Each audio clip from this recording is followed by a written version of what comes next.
Ooh. Sheesh. Hey, I didn't realize it was live. Lights on. Let's go.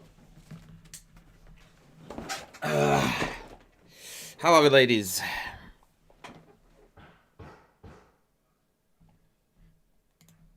Today is gonna be a busy one. I've got deliveries coming too, so... Yeah. Oh, I played a fun King's Indian game. Let's have a look at that.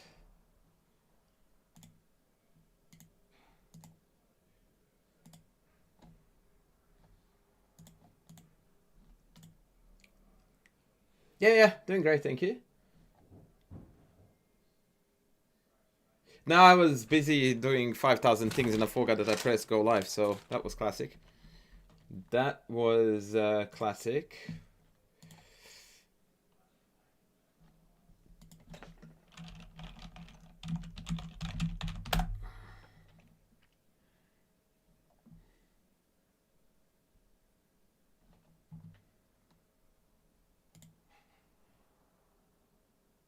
Oh, Brazy, 50k channel points. That's some sexy stuff. Good on ya.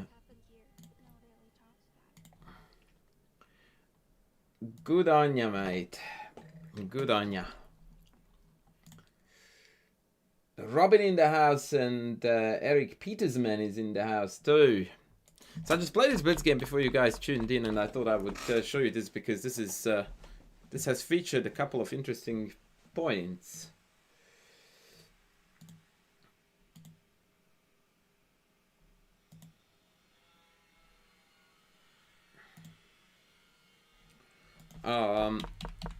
So it was a King's Indian knight d7 c6 line, something that I don't really rate. I think if you play King's Indian, you should play King's Indian because you want to checkmate your opponent, not because you want to play a passive setup, but that's my take on it. Yeah, Queen e7 is weird lining this up here.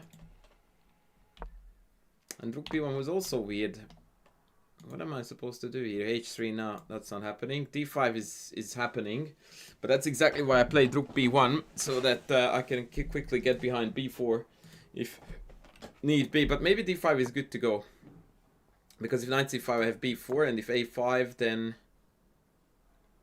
Engine wants me to play knight a4. Wow.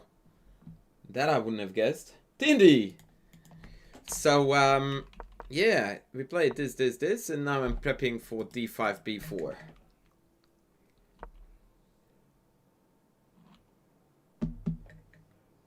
Okay, question for the crowd. Are we pushing or are we not pushing?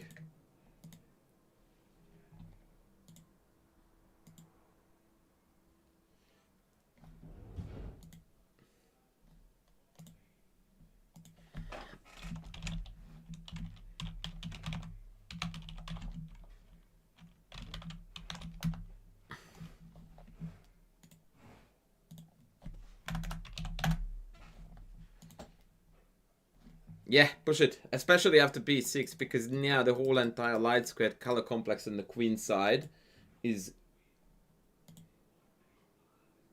very weak.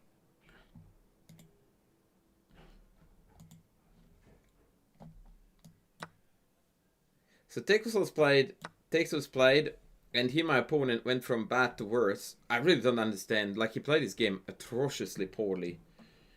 But that's what is going to make a good sample game, by the way, or model game. Because now we managed to demonstrate a lot of great Kingsian ideas. So what do we do now? Bear with me, guys. There's a bit of a commotion outside. I'm just wondering if my kitchen appliances have arrived. Be right back.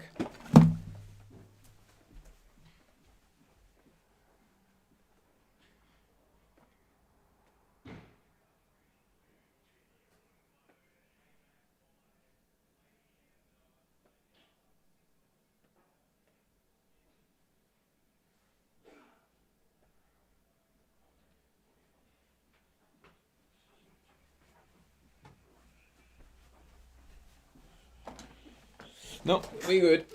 We good. We good. Oh, Mr. Landau. Mr. Landau, well done for coming in.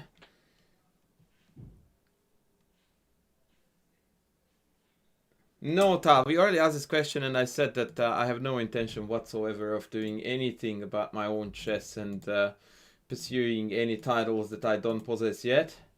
No.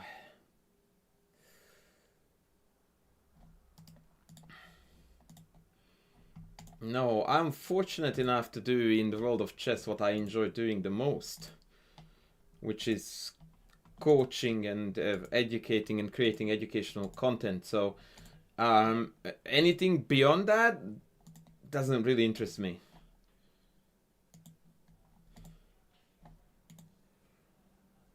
If someone told me that if I worked on my own chess for a year, then I would 100% get a GM title, I'm not 100% sure if I still would do it. Even if it was 100% guaranteed, which of course it certainly isn't. How is Oz? Great, buddy. Great, thank you. Oz is always great. Yes, Mr. Landau, I certainly could. So b4 played, take, and he, my opponent, again played a move that very strongly goes against his title, which was knight b7. I can't believe they did this. Like, even knight e4 was interesting here with the idea of knight takes, rook takes, and then bishop f5. Stirring the pot a little bit.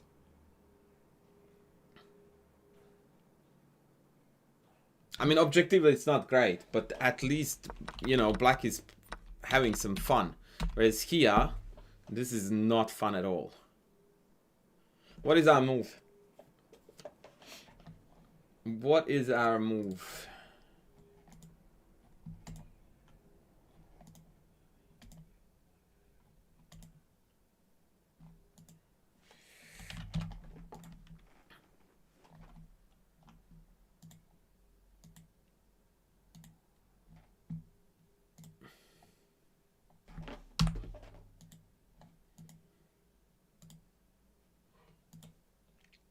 No moves?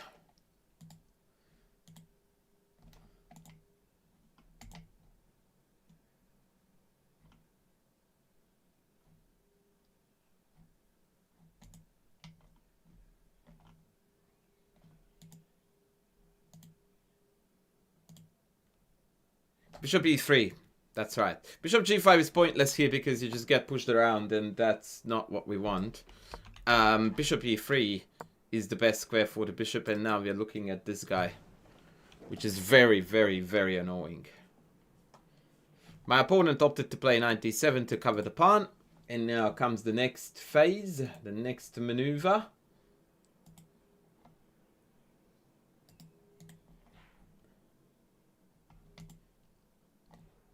What do we do?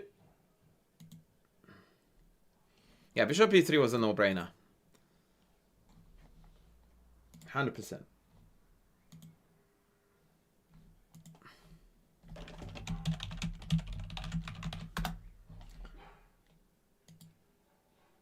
Hey, Jazz! Welcome in, buddy. Welcome in.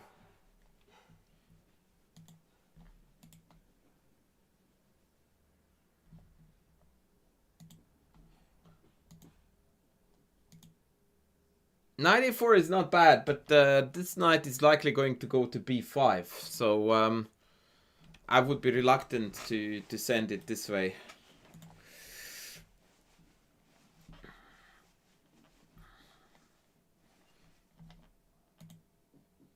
Tindy also says knight a4. It's interesting that you guys are all knight. The reason why I dislike this, by the way, is because now f5 is a bit annoying.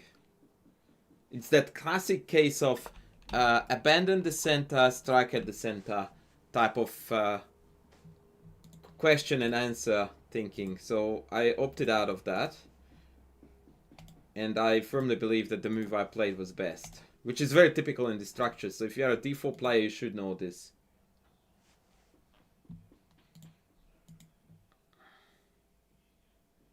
Yeah, rook a1 is playable. It's definitely an option. I guess I would take and play f5 again. Mr. Landau is coming in with the goods, and Owen even is coming at me with the correct answer, knight d2. Knight is en route to c4 to pester both of these pawns. And now every time f5 hits, we have got f3 to complete the pawn chain. So now f5 has become a non-problem for the rest of this game. What does this douchebag want me to play first? Knight b5 is the engine's move. Which is another way, by the way, of dealing with f5, because now we have got this very obnoxious coming in idea. Hey Rangao, welcome in, brother. So knight d2, f5, f3. I don't know about that, I wouldn't even. This is very, very, very hardcore King's Indian main teams. I can't think of Sicilians where any of the above applies.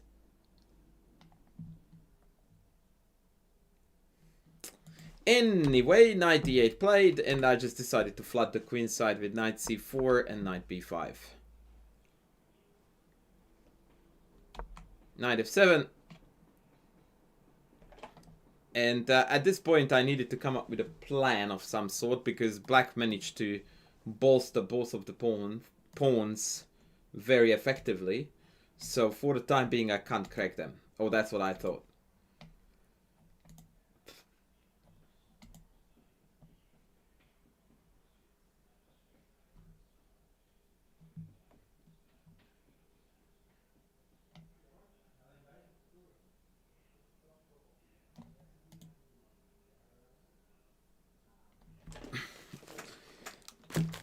One second, Renga, will entertain you. Yep, come on. Oh, thank you.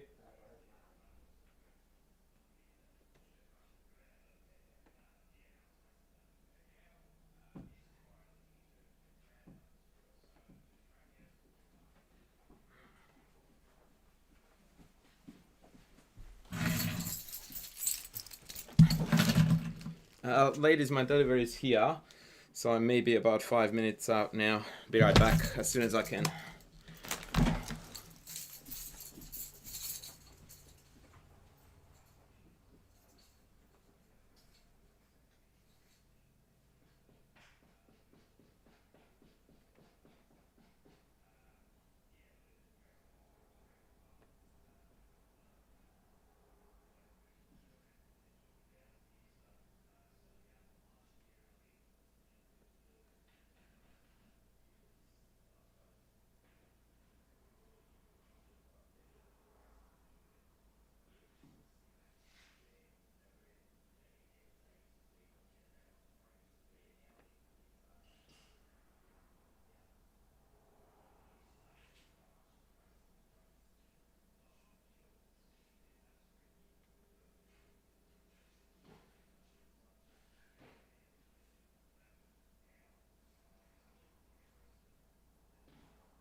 Alright, ladies, back. Apologies. Sorry about the interruption. So, what did we do here?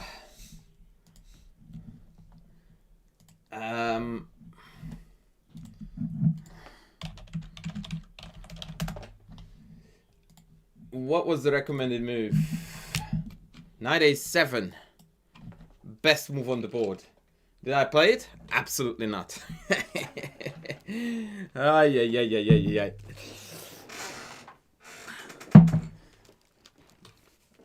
Did I play it? No. Hello, Mr. Nova Chess Guy. Welcome in. Good to have you on board, sir. As always, it is a delight. No, I wanted to put a different piece on a7, not a knight. And I acted accordingly. Hola, Jorge! Welcome in, brother. Jorge, where are you from again? Remind me.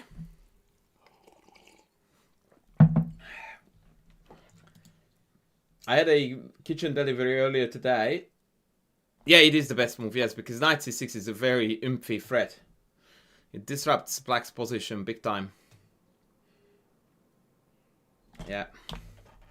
So there was a dude from Uruguay who was my delivery guy, and he drove down all my kitchen stuff from Sydney. Yes, exactly, that's what I did. I played rook a1. And quite frankly, I would do it again. Even knowing that knight a7 is better, this just makes more sense to me. They played h6 because they didn't know what to do. And then I went in. You are from Argentina. Right.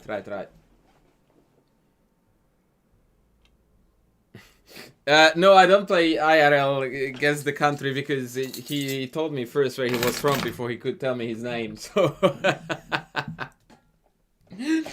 actually, I take it back. I do play that game all the time. You know, because it's funny you should say that. Probably a lot of people don't know this, but when there is someone new joining the stream and they have got a name, I try to guess the nationality based on the name, and I have got an incredibly good track record with that stuff. And I realize now that you asked this Rengao that actually I do play this game all the time, because when I teach in the mornings I have to do the roll call, and Australia is probably the most multicultural country in the world. So on an average class I would have at least half of the kids from Asian backgrounds, or at least half backgrounds, but typically, like, you know, Asian backgrounds are very, very common. And so you would have a fair few Indians, a fair few Chinese, a fair few Vietnamese, Filipinos. You get the picture. So when I go through the roll call and I call the names, I'm like, "Ooh, that looks like a Filipino, are you?" And then they go like, "What is this video going like? This is the first time that we have this teacher and he's going on about our names." But yeah, I like that. Well, RDPXI, let's be honest, your name is not exactly giving me a lot of intel about where you could be. Anyway, game continued, queen f6, and now I went in for this. Knight g5, and here I made a serious... Well, I wouldn't say it's a mistake, but... yeah, but that was not based on your name, that was based on your appearance. So, there is that.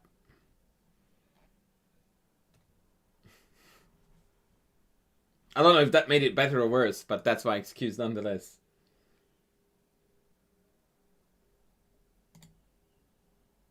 By the way, Tindy, who is in the YouTube chat, he's also very good at guessing the nationalities. Okay, white to me, what is our best move?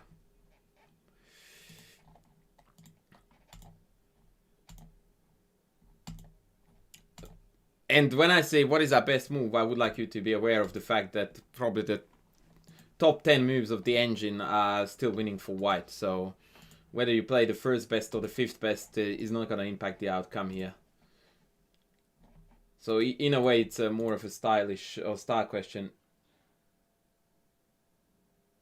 XI is for football. What? Well, in that case, it indicates some Spanish background, I'm guessing. I don't know, I'm not digging h4 because when the knight goes back we are creating a target there on Tsar. I don't like that.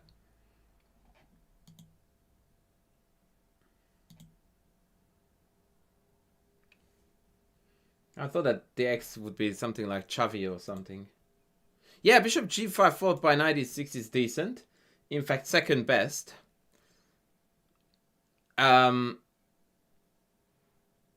Yeah, it does win very cleanly because now rook on, pawn on, so this is over. Even better apparently is do the knight e6 without even trading. The idea being, I played bishop d3 and that was lame. The idea being that take and knight d6 with the introduction of bishop c4 just brings about all white's fury and anger, and we're also threatening to take c8 and d7 now. Oh, XL as in XI, as in the Roman numeral 11. I see. So yeah, Rod P XI. Yeah, that's still not good enough for me to estimate that. Yeah, like you need to give me a surname of some sort or a hint of it. Anyway, I played bishop d3. That was Garbo. b5. I went in with the knight. And at this point, he said in it. Well, that would indicate English right away. But I didn't think that that was a hint. I say in it a lot because I find it funny. But I'm definitely not a pommy. And yeah, I just mowed down the board here. Now everything is hanging. In fact, he's now losing material because the rook b7 move would allow me to pick off the knight for free. So he went absolutely astray. And being truthful to my motto of, oh, this looks scary, I went like, well, that is not threatening, that's not threatening, so screw you. And I just took all his pieces. And a little tactic in the end. You are only allowed to answer this question if you are rated 1600 or below. What was the knockout after Rook f8? Phillips, yeah, you are UK then. Well, the init gave it away. The init gave it away.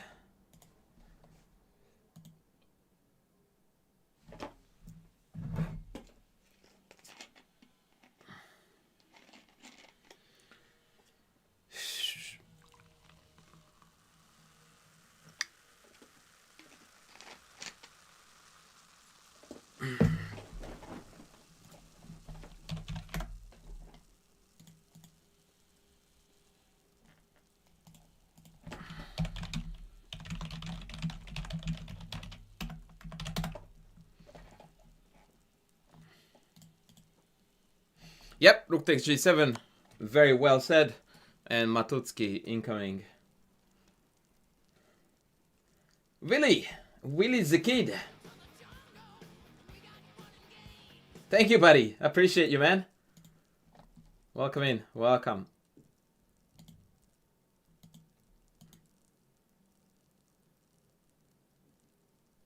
Hello, Mr. Starting Chess. All right, Mr. Landau has sent us a game. And as you know, Mr. Landau is a bit of a beast. And so I need to do my very best to do justice to Mr. Landau. Forgot to check the color, white. Okay, so white is our friend Mr. Landau, and he drew this game, which is a disgrace. Thank you, Willy. Mr. Landau, draw is unacceptable behavior. What's happening? A6. Okay, so as per my course, you should be playing his c5. So if you are in possession of my d4 club players repertoire, then you are definitely rocking here c5.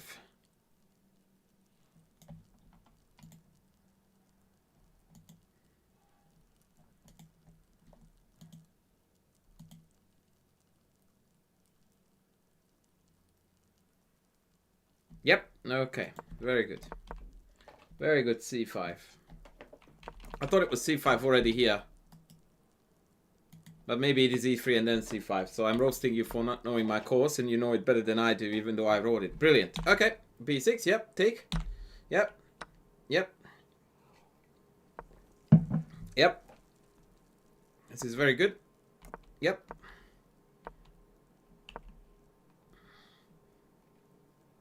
So 95 is the general plan, right? And I think this is the best time to stick it in. That's what she said too.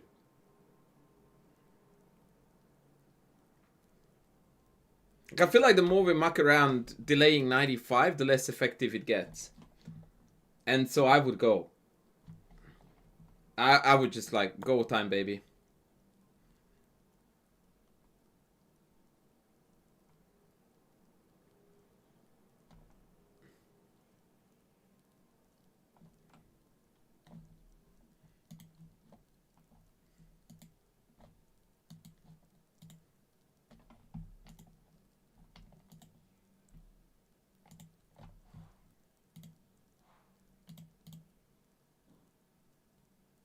Yeah, you might want to tune in on Twitch too. You might want to tune in on Twitch as well. Okay, so we went rook c1, which is okay. Yeah, look, your position is fine here. The only problem is that we are playing now a lot of pretty moves. So I would really like to get the action going with knight e5, queen f3, queen h3, and so on.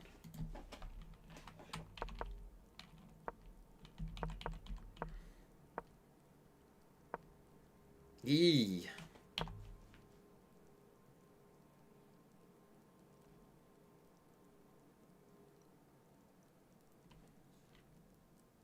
Can the lag be prevented? Not that I know of, Tinty, but since you are my YouTube god, you can investigate for me why when Joe's streaming, the YouTube stream is a bit lagging behind compared to Twitch. Maybe it's an update with bitrates or whatever. I really don't know.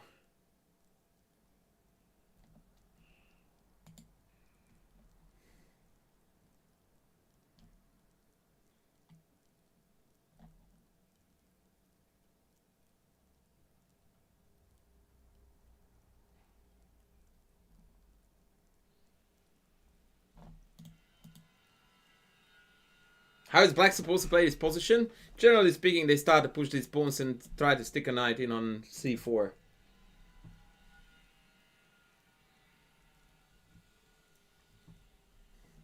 a4 is an interesting idea here. Trying to find something to hit. Provoking this, and then you put the knight on b3, and you manage to score an eternal target for your knight. This is interesting.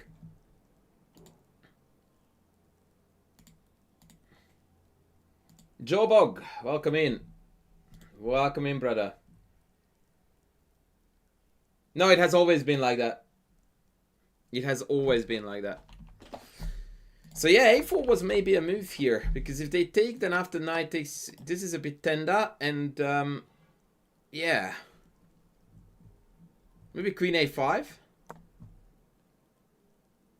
Oh, we have rook a1 here though.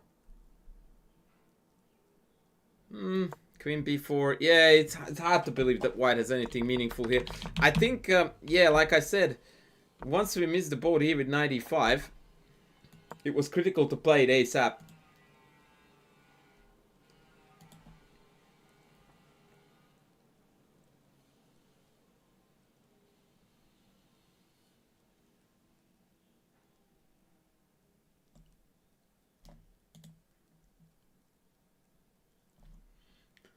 So as a simple line would be, obviously when takes, you always want to take with a pawn. Yeah, we know this, not with the bishop. Pawn all the time to kick the knight, find the target, knight d7, queen g4, and now we start migrating toward the king side and creating some kind of attack there, whether it be knight e2, knight d4, or knight e2, knight g3, knight h5, yada yada yada.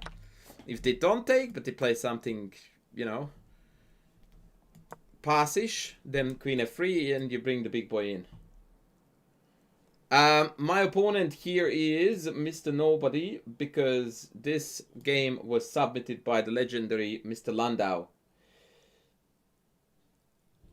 It's just YouTube infrastructure. Yep, thank you, Tindy. That's what we thought. So, but thank you for confirming. This is what you get paid for, brother. Thank you.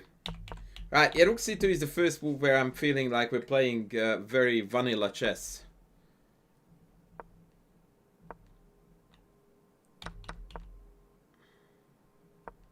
And somehow, I still prefer your position. Knight e2 is interesting here. Knight e2, knight b3, knight a4, and then put something on c5.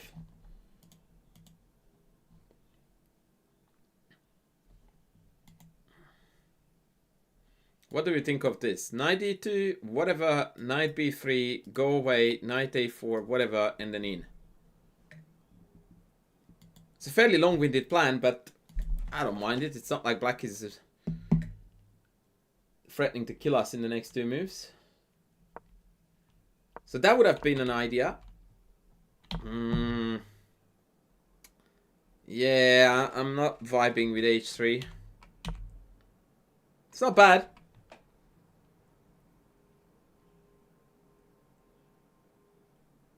No. No, I mean, what's that? Like, it's hanging for free, right? There's literally nothing to follow it up with.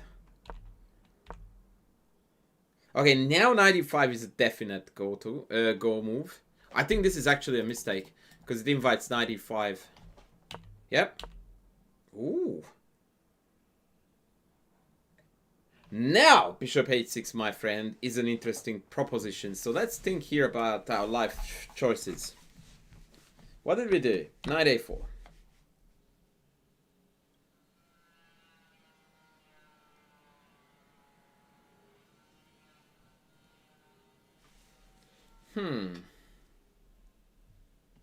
So take. Queen here. King g7. Check. And now the poo hit the fan. Because when the king goes back, you can take this twice and there's mate here. Backpedal. See, I yelled at you for bishop h6 being absolute garbage. 2 moves later, best move on the board.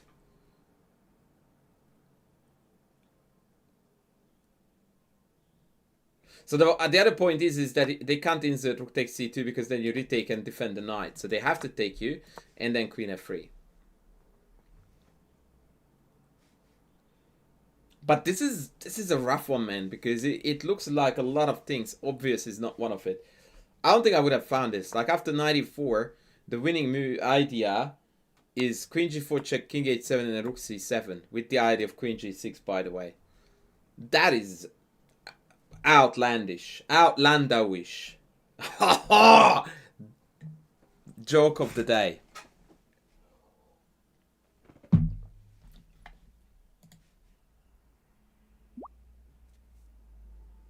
Oh, someone called me a cutie.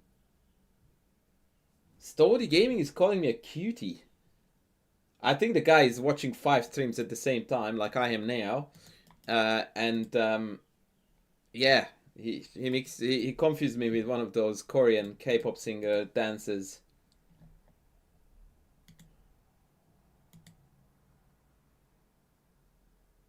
Yeah, this is very nasty. This is very nasty. But I would be going as far as bordering the unmissable, unfindable. Oh, head rider joke earlier.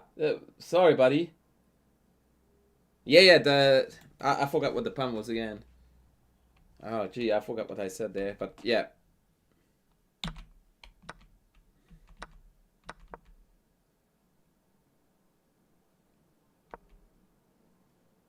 Okay, so if we don't find bishop h6, how else can we turn on the heat at least a little bit? We definitely would want to go after the knight. So queen f3 looks like an idea with bishop h6 sack. I almost said sex. That would have been a interesting Freudian slip of the highest order. And maybe even knight g4 is an idea here. Like there's an alarmingly large number of pieces positioned currently on the queen side that should make us think that stuff can go down on the queen side, king side. We traded. Which in a way is the best move. Oh, you blundered bishop d6 here, did you? Well, I mean, rook c7 is a very weird move to make because as soon as you play it, you know that you're not threatening to take this because this is hanging. So, in a way, it's a pass. Yeah, that was not your finest. So here, bishop h6 would have won on the spot. Knight g4 is very strong. I'm surprised you missed this.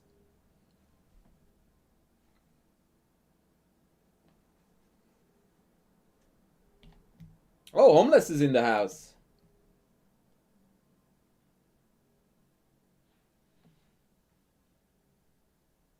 Welcome in, buddy.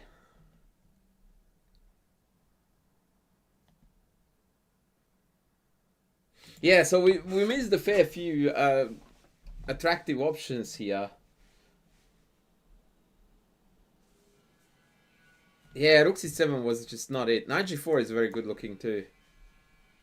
Just like the streamer himself. But how, bro? Like, Rook c7, like, it's on. Evan, thanks for the YouTube sub, buddy. That's the way to go. Cheers. Yeah, that is such a weird blunder on your level. Yeah, g4, h4, g5 also looks quite annoying. But to some degree, knight e4 deals with that. Whereas after knight g4, knight e4, I think we are just killing it. Right? Like, bishop takes, pawn takes, bishop takes, and it just feels like it's over.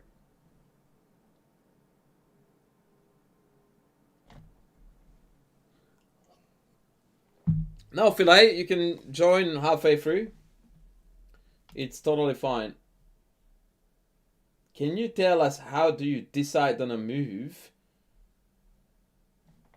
Ooh, Johannes, that's a very, very strange question to ask. Well, it depends on what level of chess knowledge you possess. But basically, the general procedure is that you have a set number of candidates. Set candidates are based on your general chess understanding.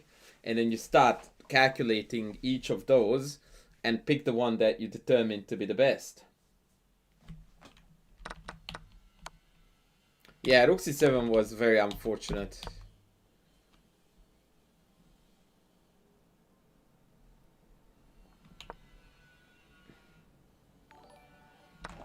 Okay.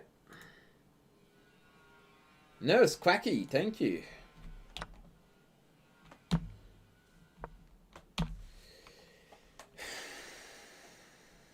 So here you were offered a positional route, which was knight d3, queen b6, takes, and knight c5. With a subsequent b4, which looks super bloody good. No? Doesn't this look like your best choice?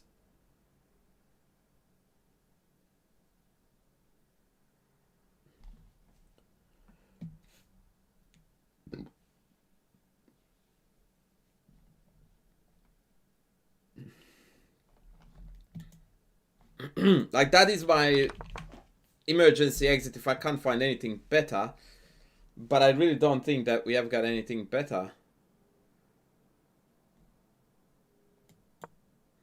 Yeah, I feel like this is not gonna be... This is too shallow. I mean, knight d3 is borderline winning on the spot, right? Like, queen d6, queen b6 is the only non-losing move. So, in a way, you can't afford not to look at this. Yeah, I don't buy that backward knight move excuse, because there is a discovery and this is a hitting the queen move. So, nah, it had to be on your horizon. Had to be, absolutely. Like, this is falling asleep at the wheel if you are not looking at knight d3. At least it's a possibility. That's just, tactically we are not there. Ironically, the solution is of positional nature, because you just trade the dark squared bishops and then exploit the bad bishop. But that was probably, in my book, considering the difficulty of bishop h6 and the obscure nature of that sack, I would say that this was a bigger miss, even though evaluation-wise, this would have granted you a far smaller advantage than bishop h6 would have. Hello, Bubblegum. I would like to encourage you, Bubblegum, to start by pressing the subscribe button. And then we are going to begin the initiation process that we do with all newcomers.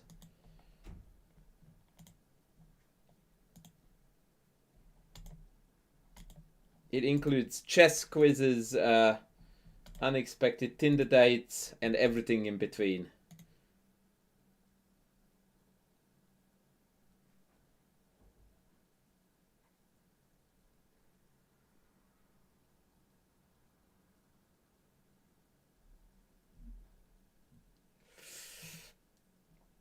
Alright, okay, let's move on.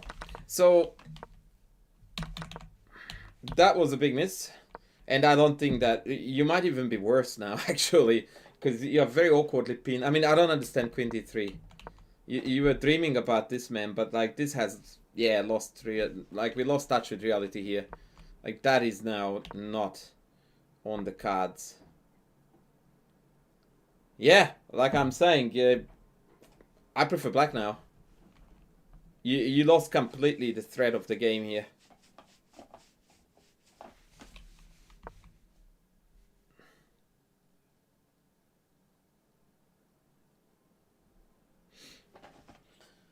Yeah, and now we are lost actually. How the hell did you not lose this? The problem with this whole 97 airy fairy thing is that this is just a check. Like, it doesn't do any damage whatsoever. It's a free piece. I just take it and you can resign. Or you can give me 2 checks and then resign. So that's the problem with this whole Queen D3 setup. That we traded too much. And black is already onto us on the queen side sufficiently enough that this king side attack is just missing the mark. Completely, in fact. And now, like I said, after Queen D2... I'm actually shocked that you didn't lose this game. Like, you are absolutely out of the contest here. Because now, inevitably, this bishop is coming to life too. Ah, okay. So, D looks to me here like a chess move, right? I'm not quite sure what we were planning against this. Because this is completely unplayable. So I'm guessing it was gonna be a knight move. But yeah, I'm actually curious, Mr. Landau. What was the plan here in case of pawn takes back? Well, not back, but rather just takes.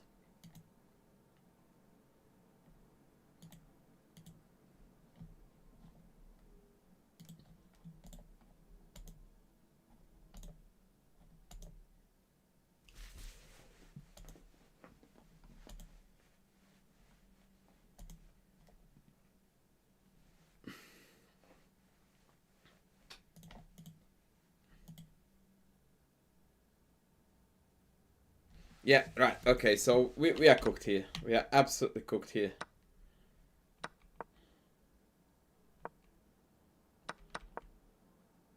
Yep. What's the opponent's rating, Mr. Landau? Ah, yeah. Ooh, King G7, Rook F2. Is that the plan? Yep, good. Yep. We are -4 territory here, by the way. 5, actually.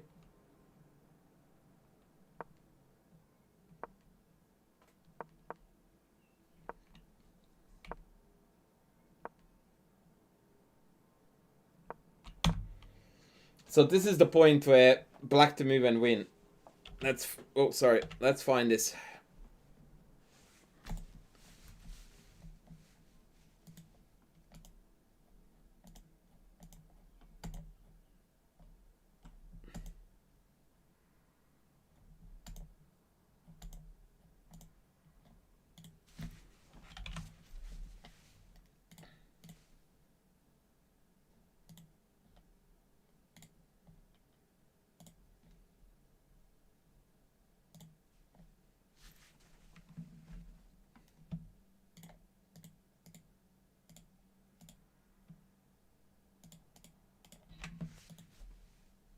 F4 it is. F4 it is. And this would have been all over Red Rover. Oh, I thought that 2025 was the year. I thought that was the date. Right, now we are in -6 territory, by the way.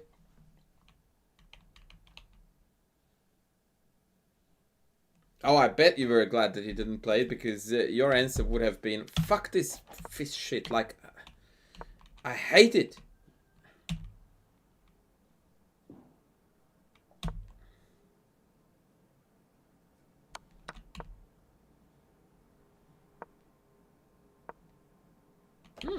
Not knight c3. Isn't that the fattest tempo of the year? That's strange. Because, no... Oh, yeah, I guess. It doesn't make a difference. It did anyway. Alright, folks. For the second time. Black to move and win. What do we do?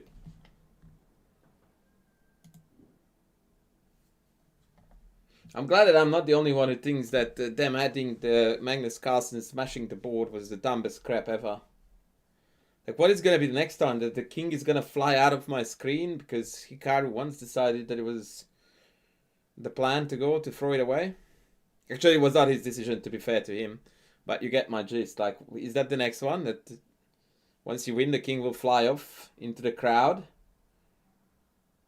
Yeah, Tindy's on the money, so you shouldn't be reluctant here to split the pawns because you're so winning. After take, one of them is going to progress inevitably. Yeah, like, Mr. Landau, you were so out of this contest, it's not even funny. How did you manage to draw this is absolutely beyond me. Like, I'm more intrigued than anything. Yeah, he missed g4 again, completely winning.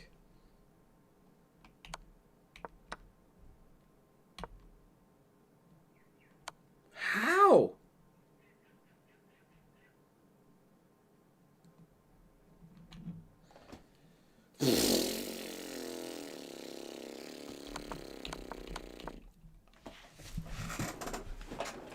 What? No. No. This did not happen. Oh, hey, Alex. Welcome in, ladies and gentlemen. Shout out to Alex. I don't know if I can shout. I don't think I can shout out, by the way. Please make sure that you go ahead and check out the lovely Alex, who I have already collaborated with on multiple occasions, and we do so in the future as well. If anyone, including Alex, can figure out why my shoutouts don't work, that would be brilliant. Mr. Landau, what the fridge has gone down here? Like, why don't we just go Checkerino, king back, and I just pull the bishop back to stop this pawn, and then you just infiltrate with the king, and rook d2 is also sexy.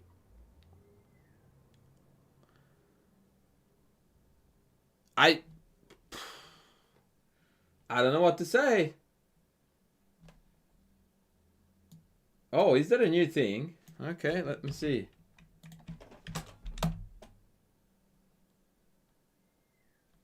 No success. Oh, okay. Shout out. Unrecognized command. What?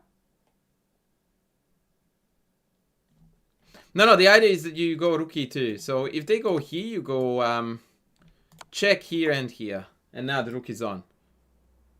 It's actually quite beautiful. Knight e2, king e4, king f1, and king here.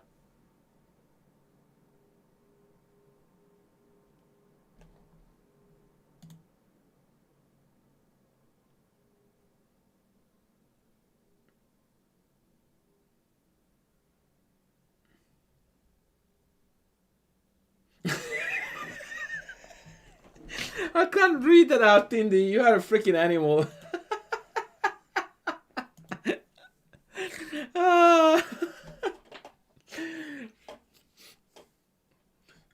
I can guarantee you that I am the only chess streamer on the planet where the expression golden shower would pop up in the chat. It's like I attract the wildest of the lot. Can I analyze e2? At which point are we looking at e2, Mr. Landau? And yes, I can. It's not here.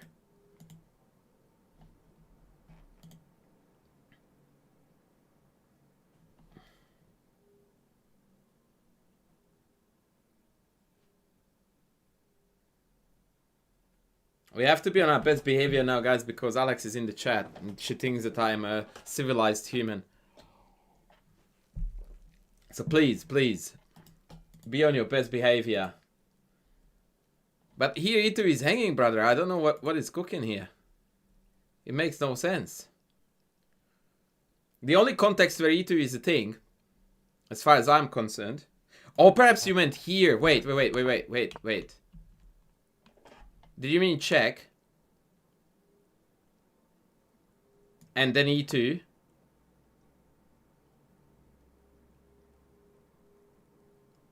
Is it what you meant? Right.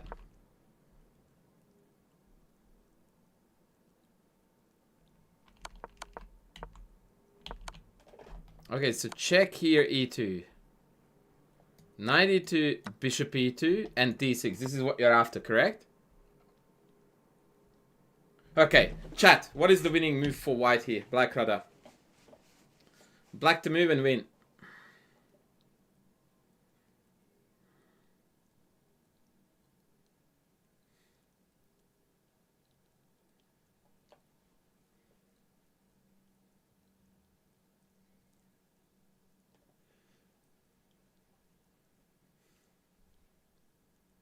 That is actually a bit nutty.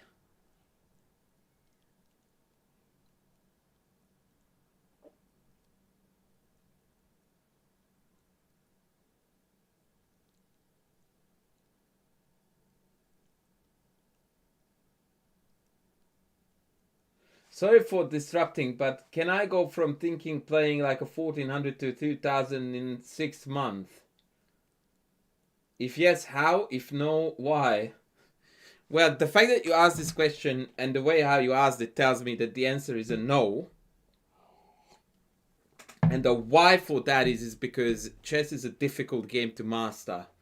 And it's only an incredibly tiny minority with incredible, quick, sharp wit, understanding, and so on can do that. And that's the exception.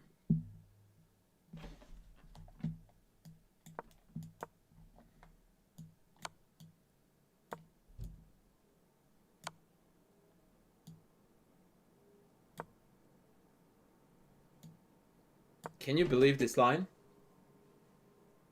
This is absolutely insane.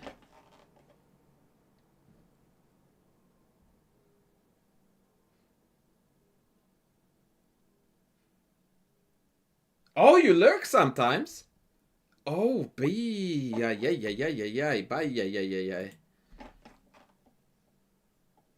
This is nuts. Have a look at this. I feel so guilty now. Alex must have heard he thinks that I would have preferred not to be on air, but whatever. I like to maintain my good boy image. Yeah, man, check. Okay, so one more time. We are going to have a look at King G3, but let's go first King F2. So if we go check and they go back rank, then we have E3, and the mate threat means that they have to give up everything that they promoted to, plus some. King here is mate in 1. Quite sexy. King G3 brings about a different variation where we go check, king here. And now I need another very, very cool move. Lurkers are also welcome to contribute.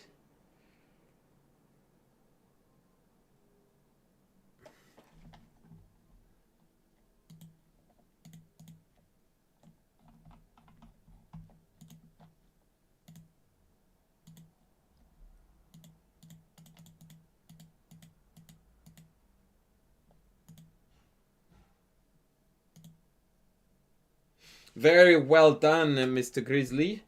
G4 is not going to cut its swiftness because after check, rook check, the king can go back. The idea is to take the final square away. And now check and mate is unstoppable. Okay, so now we have dealt with King F2. Let's have a look at King G3. Now we go check. And again, there is a shed load of, well, two squares, but I guess the two main ideas are this or this. Yeah, now I have to check here. We have got the same story, or if the king goes to the corner, then we just check down everybody. Easy peasy. So what if king here? Now again, we have got to check when king here is mate. So now we are looking at the back rank moves. King here recreates the mate pattern we have seen. So the only dicey question is king here. What's the win now? Easier than what you would think, by the way.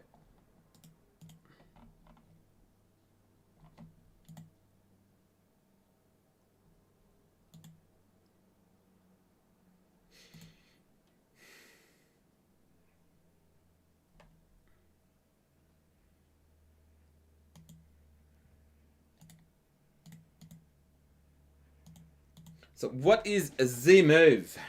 The move. E3 indeed, Mr. Nova Chess guy. E3. This pawn is closer to promotion than this.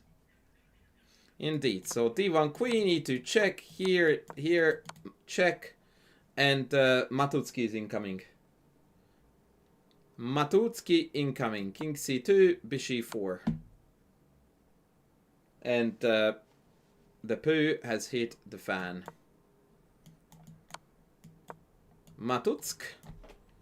So I can't go there. Let's go here maybe. Hello?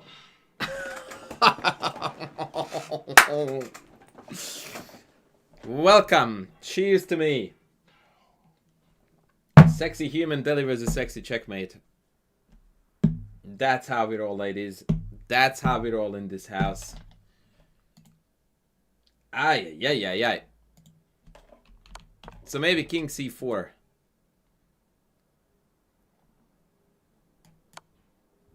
And then Matutsky again. Yes. But the thing is that you already know you are winning here. So it is just a bonus. Right?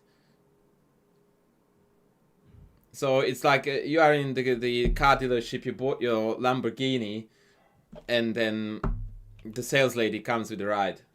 As in the car, that was, sorry, in case that was poorly worded. So she joins you for, you know, the car ride. I don't think I can talk myself out of this, so let's just move on. What I was going to tell you, though, is that... as much as E2 was winning like heck, there was a very easy way to convert this, which would have been at any given point just pulling the bishop back here. And that's about it.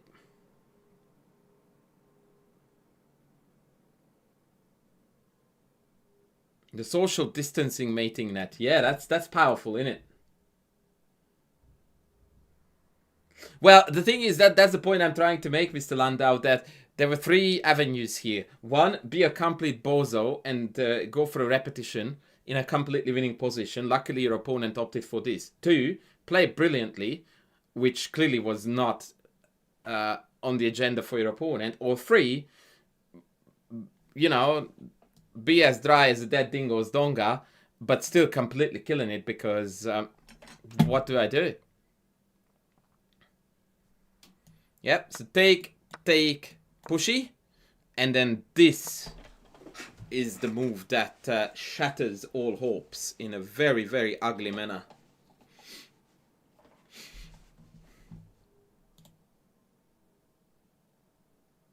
Move on and delete VOD as always. Nah, you can't do that, buddy. We proudly own our highs as well as our lows.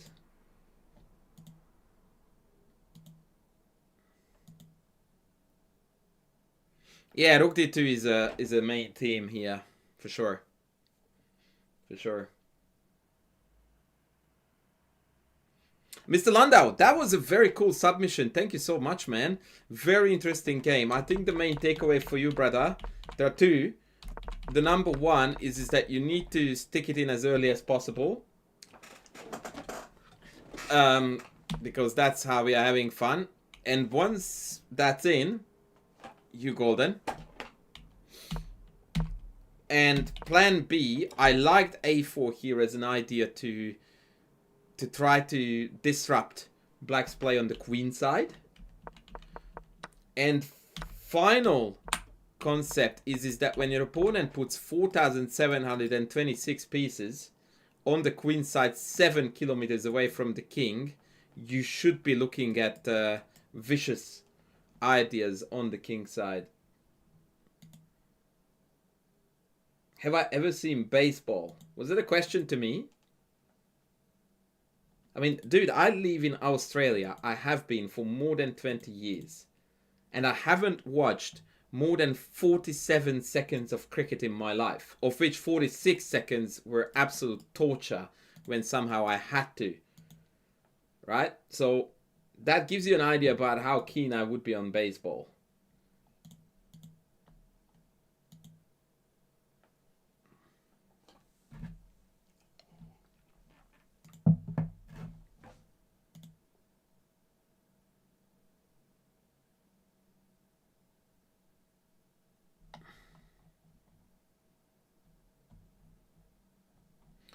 All right, since there is no other submission currently lined up for us, for all time's sake, and current time's sake too, we're going to have a look at what happened in that 1 second, which wasn't torture. That's when the crowd saw me diving in air with a very, very firmly clenched fist, and I smashed the middle of a very, very expensive television in order to ensure that no more cricket was seen ever on that particular screen. That was the 1 minute joy.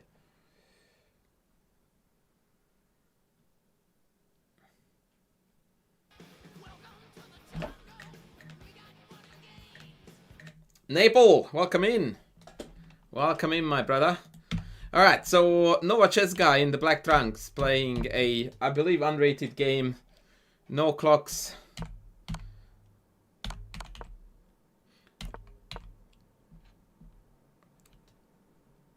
I refrain from the jokes there, kind of story. And they took back with the knight. Now, this is interesting. Isn't handball in Hungary big lay of cricket? Yeah, handball is big in Hungary. Yes. Like it is in any civilized country. 1000 versus 1700. And we are black and we are the 1000. So we played a b6, which is a little bit ignorant, if I may say so, of knight d2. Because e4 has to be white's agenda with this take. And as such, we needed some kind of a response to that. I guess I'm contradicting myself when I tell you that d6 is the way to go, but also I'm not contradicting myself because now we want to go for e5. Well, not in that regard, Swiftness. Excusez-moi. I mean, if you prioritize utter bollocks like cricket over a very, very cool game like handball, that says a lot. Okay, so yeah, this already tells me a bit of a problem with our mindset or thinking here. So b6 was clearly played to play bishop b7. But based on the fact that after e4 we responded with d6, it tells me that we didn't expect e4. Which, in retrospect, then makes me wonder of, like, what are we thinking? Like, why did we think they took with the knight? There are two ways to look at it. One, they're complete losers. Two, they want to play e4. If we know that they want to play e4, then we need to tailor our answer to that. Now d5 is the obvious way to deal with that, but I would be reluctant to play like this without my two bishops. So I would rather like to try to keep it nice and closed. On that note, knight c6 looks also decent with e3, d6, e5.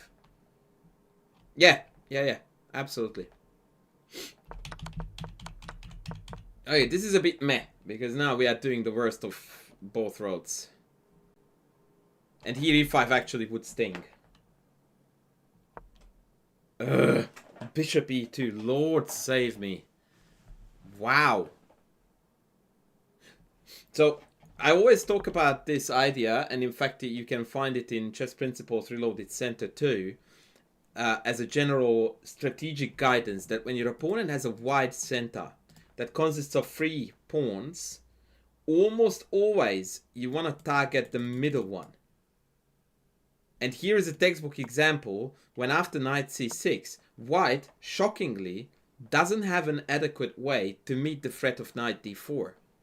And by adequate, I don't mean that they can't do it. What I mean is that they can't do it in a way that would satisfy them. Because knight can't move because that's glued to the defense of this pawn.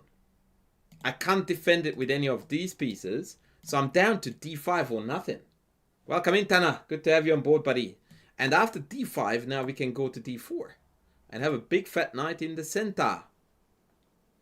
Put your pieces in the center, baby.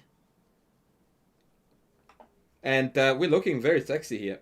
Well, we're looking very sexy all the time, but here in particular, it's not very often that we attract ladies' attention with incredible chess moves, but this is, you know, headed that way.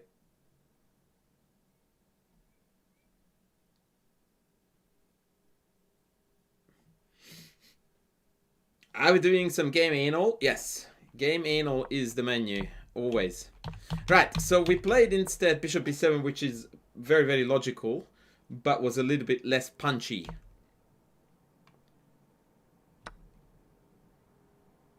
Bishop f3 does defend tactically. Very well spotted. But this is butt ugly. And now I have got e5. So the idea is that upon knight takes d4, we have got e5, when all of a sudden a lot of things are hanging. Homeless is always on the money. But after e5, black is definitely in the lead. Okay, so we took this and then we played c6. Which is interesting. You only played this if you are 100% certain that you can eliminate your d6 pawn, but because of white's development is so retarded, it is going to be done without any problems. It doesn't matter, Galdor, because then the queen replaces the knight and the bishop, and the rook is still hanging. Knight takes, good. And knight d4, I'm guessing, is the name of the game. Again, going after the bishop, yeah?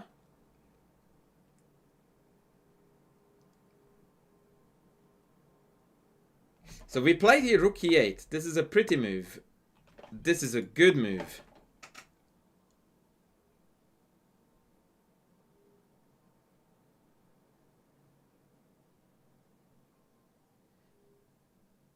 Yeah, I quite like black here, actually.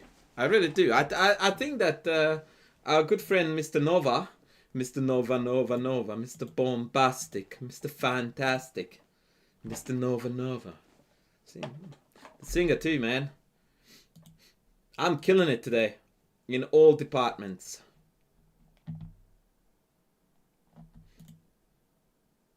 Yeah, this piece activity is off the charts.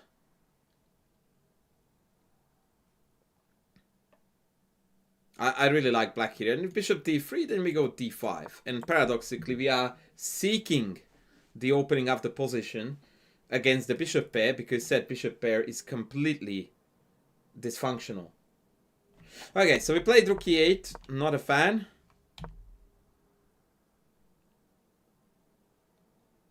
That's also a bit odd. Queen d7, I approve. Holy Jesus and all other saints in heaven. What is this move?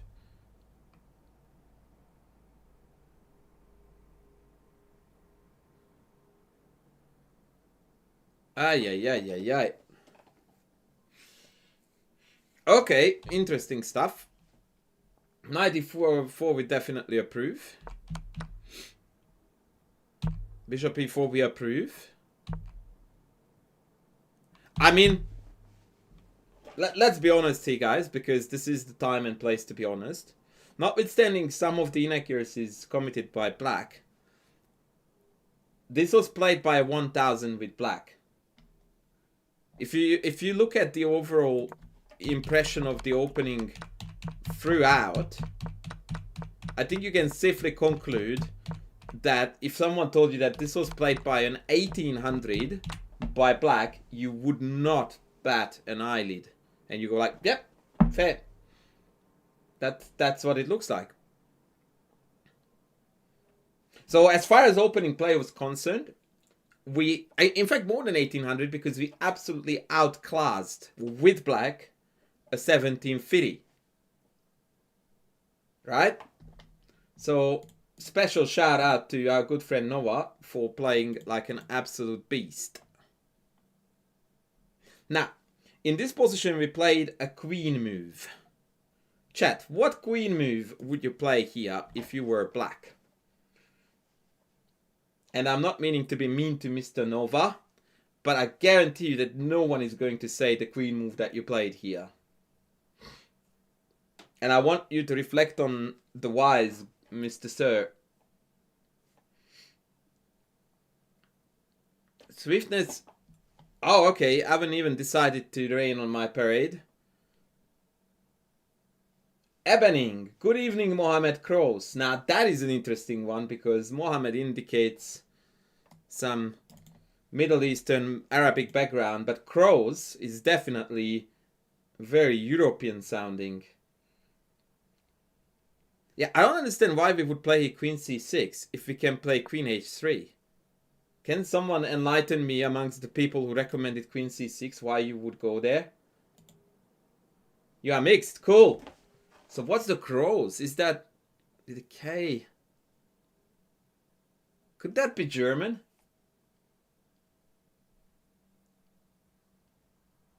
Oh, just that blue. Oh, got the German. Yes. Another 10 out of 10. Guess the nationality, baby. Unbeatable.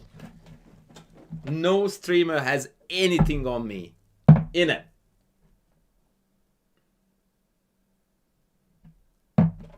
I don't understand why we are protecting. Like, why is the word protecting part of our vocab first, Mr. Nova Chess guy? That's about the 200th time you hear that. Second, like, why are you worried about this pawn when your opponent's king is waiting to be mated? Hashanov, that has to be Russian. That's not even a question. But I mean, I could be wrong because it could be Belarusian or potentially Ukrainian, but Hashanov typically is Russian. Oh, so yeah, sorry, I was about to celebrate Soviet Union, yeah, for sure. So if it's not Russian, I would say it's Ukrainian, Belarusian. Can't be too much else.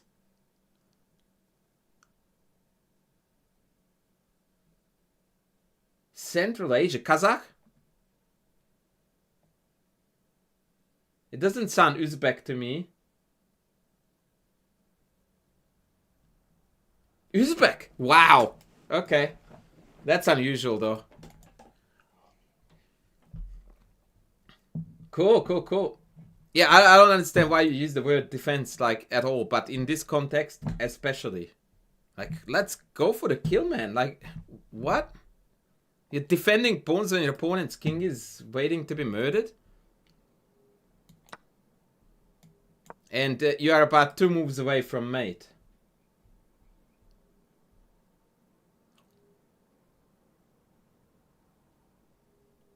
So yeah, welcome in Just at Blue.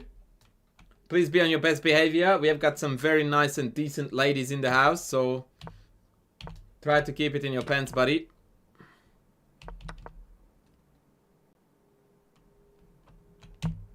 Yeah, that was ay. Not a happy move, sir. Where is the murderous instinct?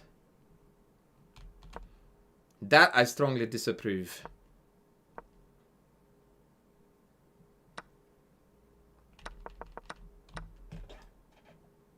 What? Queen G3? Well, this is ever so slightly illegal, and it is very, very ill-advised. It's a lot of ill.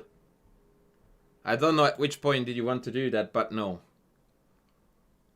No, sir.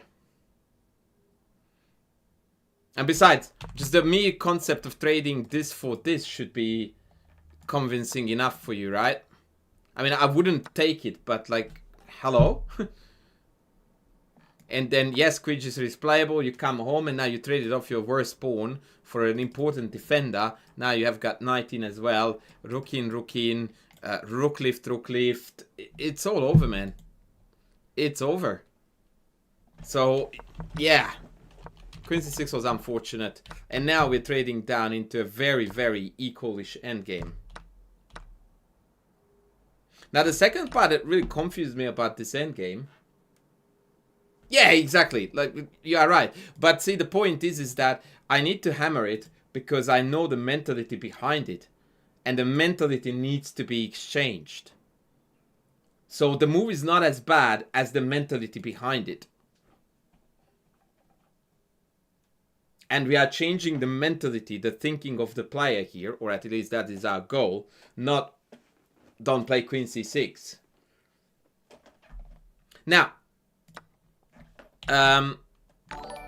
whoa, that was a fat one. Oh! Reporting in for duty. As expected, sir. You're late, but I forgive you. Another beautiful human in the house, ladies and gentlemen. Welcome in, Tikari. Hope everything is well, brother. So, here's my question to you, Mr. Nova Chess Guy. If it was white to move, what would they play next in this position?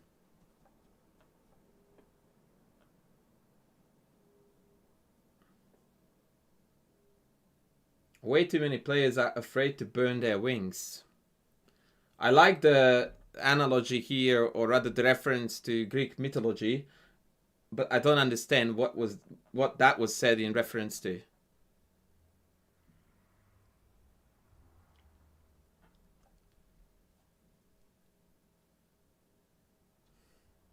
Rook c1?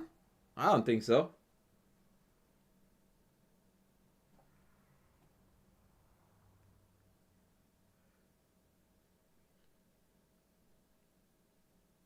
I've got two questions for the chat here. First, what would white do if it was their turn? Two, what appears to be the best move for black here? Funnily enough, the two have noticeable overlap, although you would play the best move irrespective, but white's next is triggering it even more.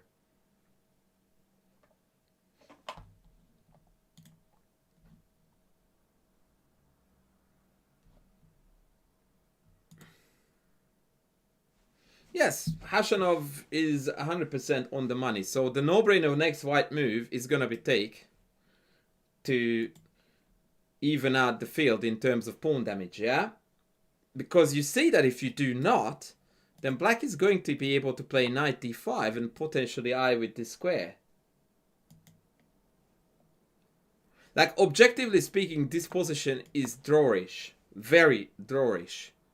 But white has no play whatsoever. None. Like, you are risk-free to play it with black to your heart's content. It's because the only difference in this position that puts you ahead somewhat with black, the two things, A, the double pawns, and the weak square in front of it, which can be exploited by the knight. These two factors make this position ever so slightly better for black. I mean, you can very easily reverse engineer this, by the way, if you're struggling with how to evaluate this, follow as follows. Bishop takes f6, pawn takes f6 is dead equal. Like dead draw, right? So if I step out of that trade, surely I'm a little bit ahead. Because there is damage structure, there is a sexy square on f4. White has 0 target, 0 plans. Right? Whereas bishop takes f6 is dead draw. So if we build from that, then this has to be at least marginally better for black. And also, you ought to notice that white has no plan here. Like, what are you playing for here with white? Because the knight on d5 beautifully cancels out the only meaningful penetration. Well, in that case, I would win a bishop. But Mr. Nova, hold the horses. We are talking here minuscule advantages. If white plays perfect chess, you never are going to win this. But this is your only way to retain chances and, by the way, imbalance in the position. Right? So if you want to win, then if you don't play knight d5, I don't even know what you're doing here. Like playing rook e7 per game, which by the way doesn't do anything, a pass at best. You can't play this move and wave your flag of, I'm coming at you with a win, which is written on your flag, that's my agenda. I'll try to beat you.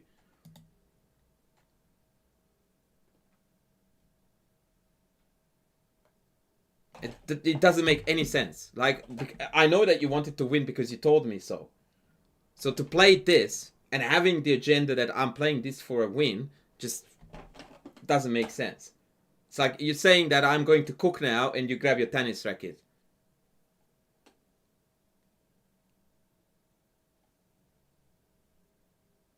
Yeah, but see, you are again super defensive in your thinking. That's 2 moves. And since it's your turn now with black, that makes it 3. If you're telling me that you have 3 moves for black and the best thing to do is to stop this, that would indicate that there is something fundamentally messed up with your position. Like really bad. Which is not the case. At all. And by the way, ironically, the move that I'm proposing completely cancels this out. But we are passing now over on philosophical. You can't let this happen if you want to win, period.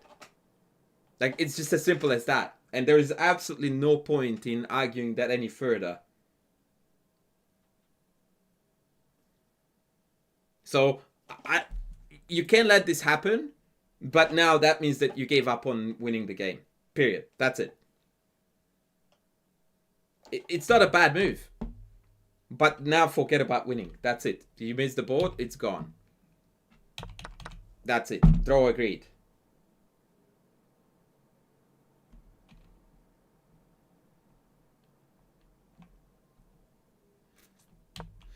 Okay, rook c6. So now this is all about activity of rooks. Now, unfortunately, thank you, Marcus, for the YouTube sub, buddy. Most club level players struggle with defenditis, which is that when they see shit hanging, oh, I have to defend it. How could be white better here? How?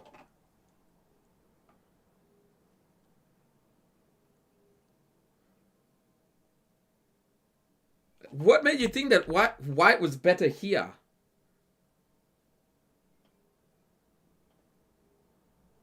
That is a very strange observation. Given that material is completely level, their pawn structure is really damaged.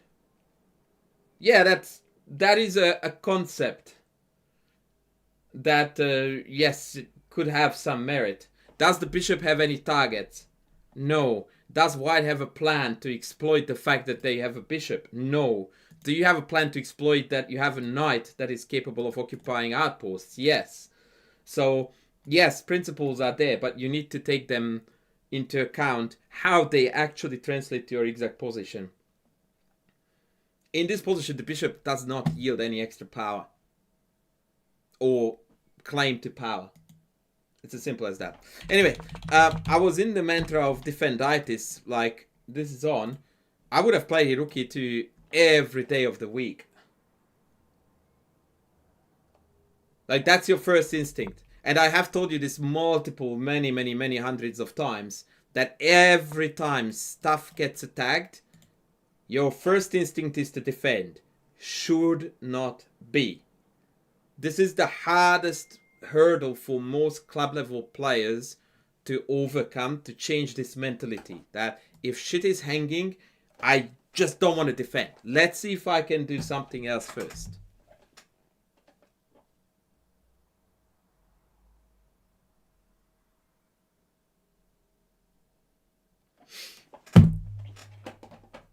Like king g7 was played, but this is the type of move that disallows any winning chances, because after rook e2, if they take this, now I am very, very close to having a promising position, and if they keep on eating, now we are winning.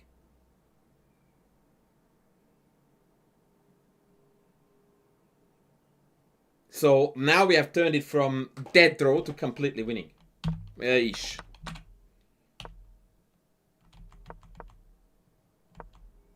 This is good. This is good. And now we're going in and draw is guaranteed. Yep. And this is the point. I know this game, so I'm presenting it to you, where either of these rook moves would have guaranteed an objectively better but completely unwinnable position. And this, what I can't really wrap my head around here is that we spent a lot of time and effort into activating the rook. Like, we hated to be here hugging these, and now finally we could just let go because this is now more relevant, and also here. And after f5, whatever, this is a dead draw. But again, white needs to be careful because this rook is glued to the pawn and the king is glued to this pawn.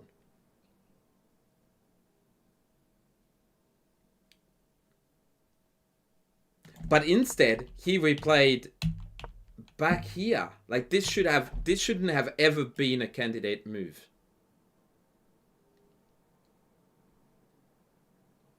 In a way, it's sacrilege.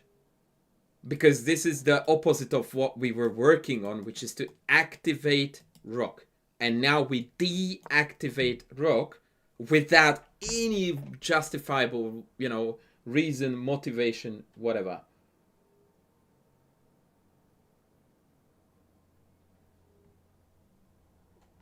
But even this is not reason enough to lose it. Although now we went back to the status quo where their rook is active, ours is passive.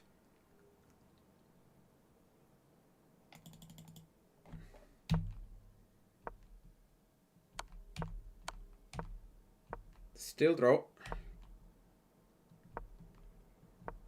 Okay, so what does this king want to do here, folks?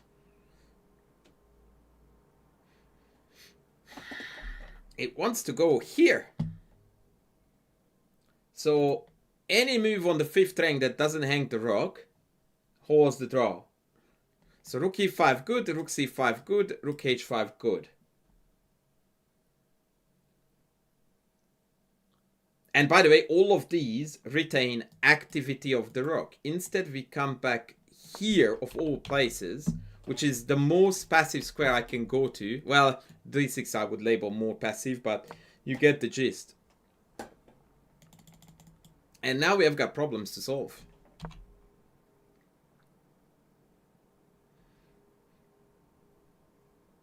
Now, mantra number 2.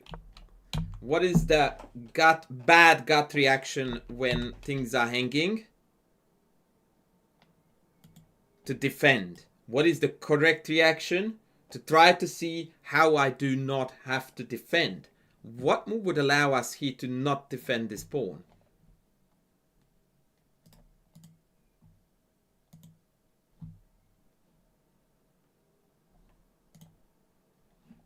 There is a better one than rook d2, Eddie, but you are completely on the right track.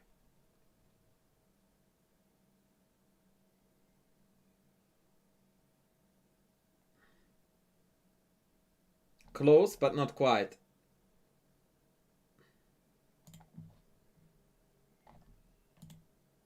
Mr. Hockey Dude, welcome in. Yes, rook d3.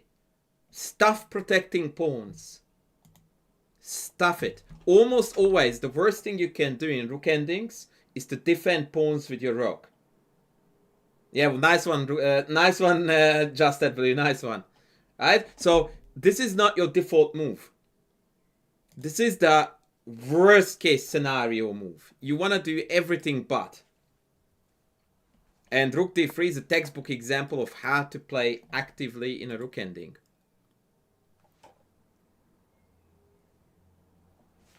And by the way, once they defend it, you still don't come back. You're still on the counter-attack with rook d4 hitting both of these.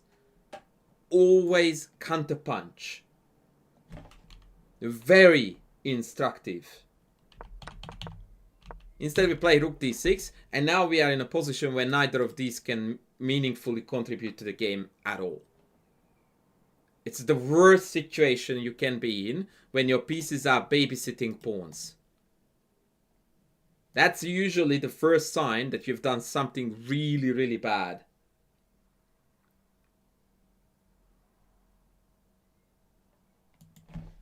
In response to... Sorry. So, the rook back, king f5, rook f3, rook here. Well, that's the textbook, right? So now the rook is defending the pawn, which I just described. So now you just swing across, and now your king is guarding pawns, but your rook is attacking pawns. So that is the kind of balance that you want. That at least one of your pieces out of the two are busily disturbing the opponent by being pesky, attacking stuff. This is acceptable. Optimally, you would want both of your pieces to attack enemy pawns, but that's not doable because our king is passive as hell. So it is of utmost importance that your rook is super active. H5 would hang this. I'm not keen. You could play H5 afterward, yes.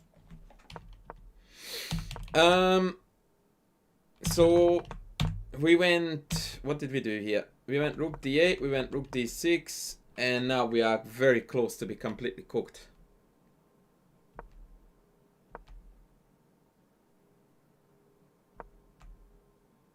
Right idea, wrong pawn. Because taking f2 makes no difference if you can't take f3.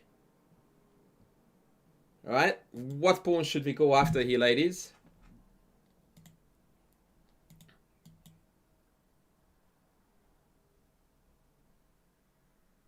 Yes, pawns on my head. In rook endings in particular, defense almost always means counterattack. Almost always. Yeah, we're going after h4, so the correct move is rook d4, which, by the way, happens to hit 2 pawns. And again, the draw has been secured. Because they can't afford losing a4, so they have to take this, and you take this. And there is only one thing in rook endings that is a better source of counterplay than you pestering your opponent's pawns, and that is a passed pawn. Right now we have one. They don't.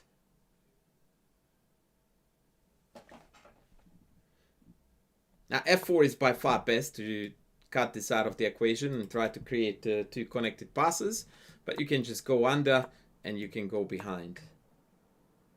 And kindergarten level draw. Like, not even close to be a problem.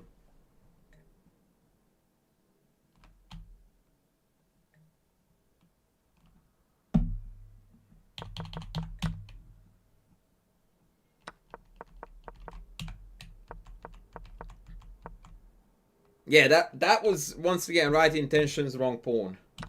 Because f2 is irrelevant. Unless you can take this too. Yeah, we are dead here. We are dead here. Yeah, that was very unfortunate because we had the right idea to try to pick on pawns, but we went for the wrong one.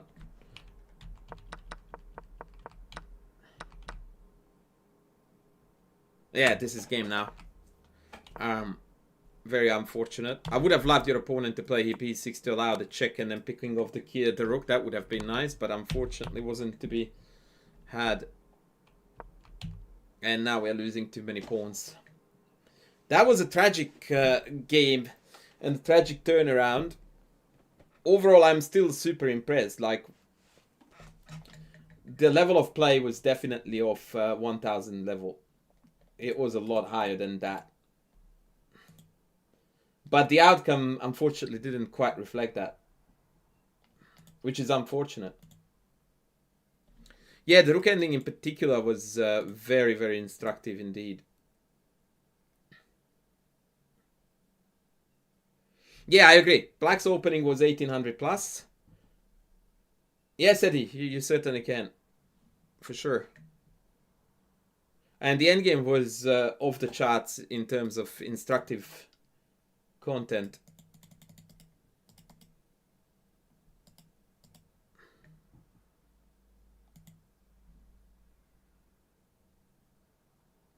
Yeah, unfortunately the rating gap showed in the endgame phase.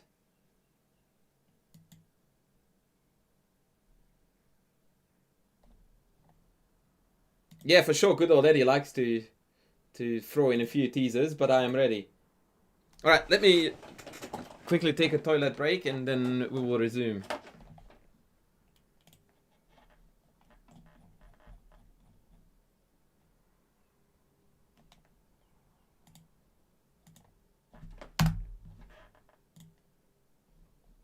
BRB.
Righto, I'm back. And Sigma, subscribe to YouTube. Loving the YouTube crew, guys. I need about 50,000 more subs, so let's work on that together. If I can encourage us, that would be very, very nice. All right, Eddie, have you sent the games, buddy?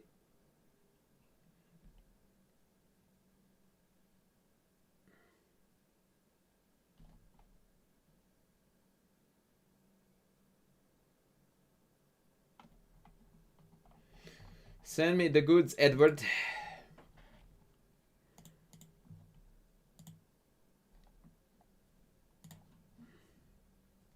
Oh, he has.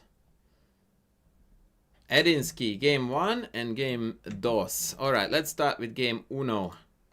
Fat victory. Loving it. Okay, let's go, baby. Are we ready? Buckle up. Buckle up. Alla P. Ooh.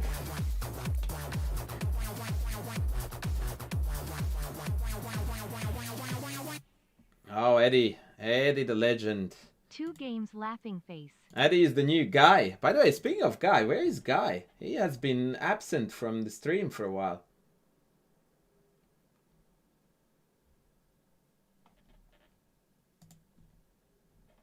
But anyway, thank you, Eddie. So let's go. Oh la la, knight c6. Okay, he's matching his username with knight c6. Very good. d5, please. Very good. Tuck tuck. Game over. Yep. d6. Maybe. Would we play d6 or would we not play d6? I think I would. Okay. Let's check on check in on the audience. d6 or not d6, ladies? What's the word?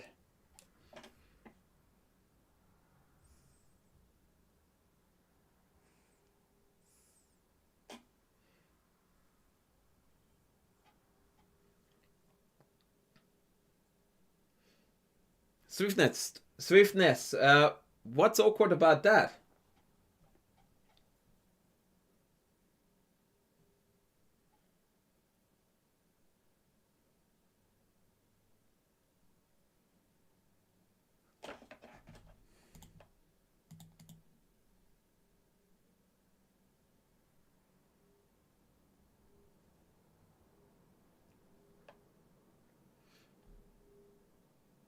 I would play d6 here after about 10 seconds. Has it? Okay, so let me tell you how I would think about this.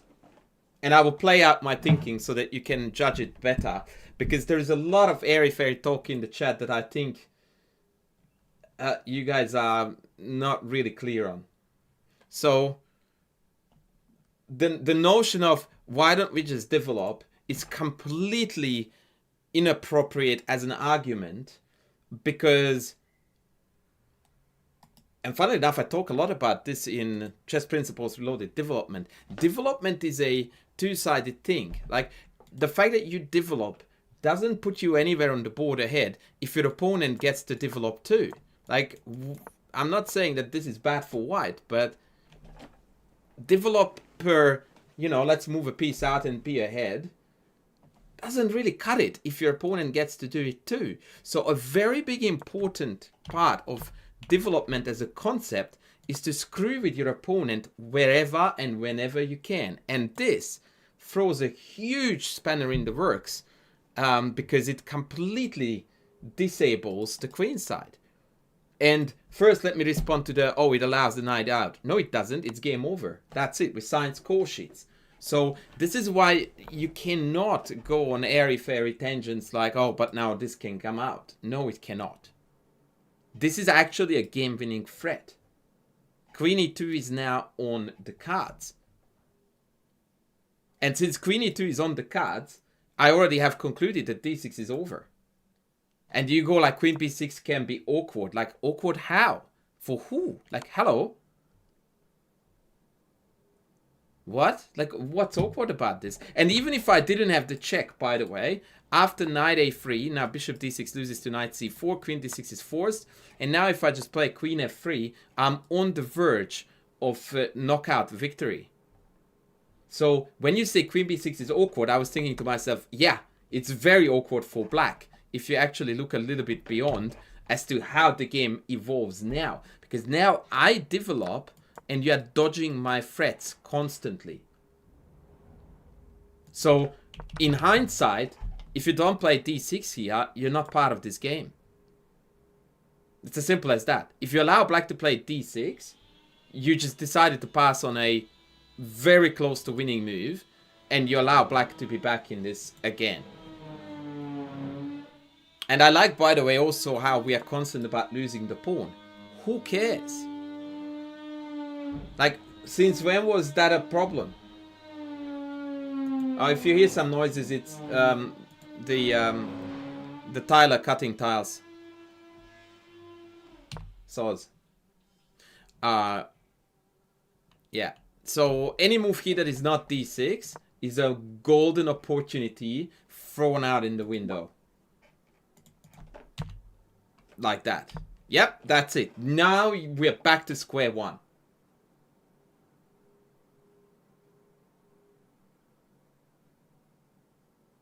I am brazy because you have this beautiful ability called calculation.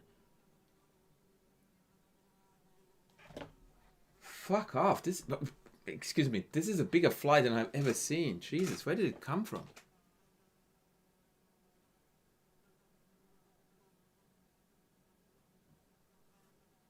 Okay, as soon as this bastard lands, I'm on a mission. Gee, I reckon this guy has a pilot license. Like, it's so big, man. He can't just fly around without notifying aviation authorities. Anyway, d6 wins because queen e2 is a game-winning threat. Period.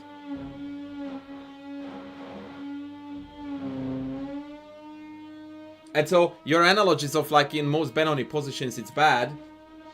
Who cares? Now it's good. So yeah, knight f3 was very, very unfortunate in that sense. But okay, let's go. Yeah, okay. Yep, yep. No. No. No. No, no, no. What is our number one rule as soon as we get pinned? All the time, every time. Now I can't decide what annoys me more, the fly or the dude cutting my tiles. Exactly. If you watched more than 10 minutes or 2 minutes of my YouTube channel, you would know. When you get pinned, you ask the question. Every time, all the time, this is your first go-to. It's not always your best move, but this is your first go-to. Why? What's the hurry about castling? Alright? I'm not in a hurry, are you? I would understand the argument of castling fast if you had an idea of exploiting the e-file. But since you put a bishop on e2, clearly you have no agenda to exploit the e-file. So, yes h3, no bishop e2. The fuck is going on out there? Also note that now your bishop is a total dog poo on this diagonal. Whereas if you had played h3, you would have been able to take back with the queen and your bishop would be here. So this is now getting really, really awkward.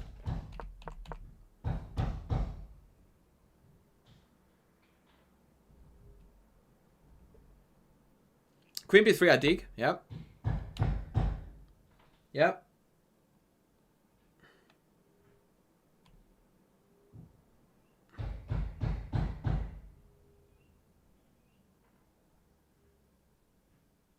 No, you need to deal with this. This needs to be dealt with right here, right now. Just kick. I don't want bishop d3. That's not answering the problem. This is solving the problem. And now we also cut out g6, bishop g7. Now you can put the bishop here, castle. This is a constant target. Yeah, the chess mafia is here. Occasionally you can play for knight h4, f4. Yeah, this is very, very pleasant. Bishop d3 is a non-response. And as such, I dislike it.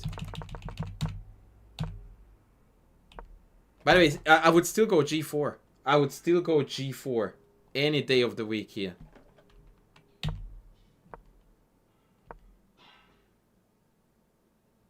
Yeah, this is where I feel like we didn't know what to do.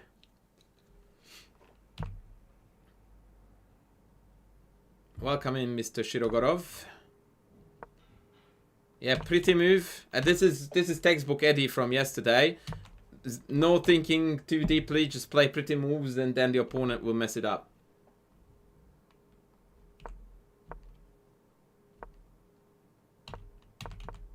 Yep, and sure enough, happened. Opponent messed it up.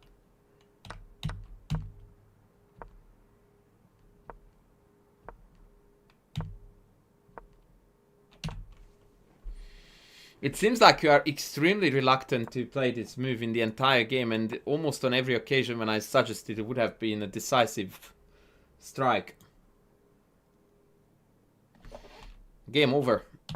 Yeah, it's very sad that you kept on not playing it. Nah, Shirogorov is we know him from all time's sake.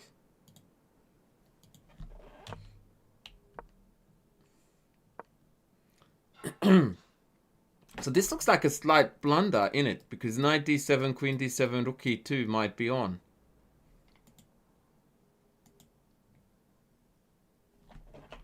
What do you mean it isn't your style? It's not a question of style. It's a question of objectivity. It's good versus bad.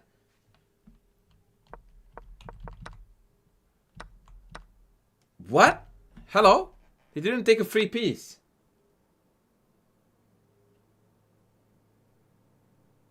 I don't know who you are talking to, Shirogorov. I also didn't see the question. Are you talking to me about why is the pin dangerous? It isn't. I don't think anyone said that this pin was dangerous.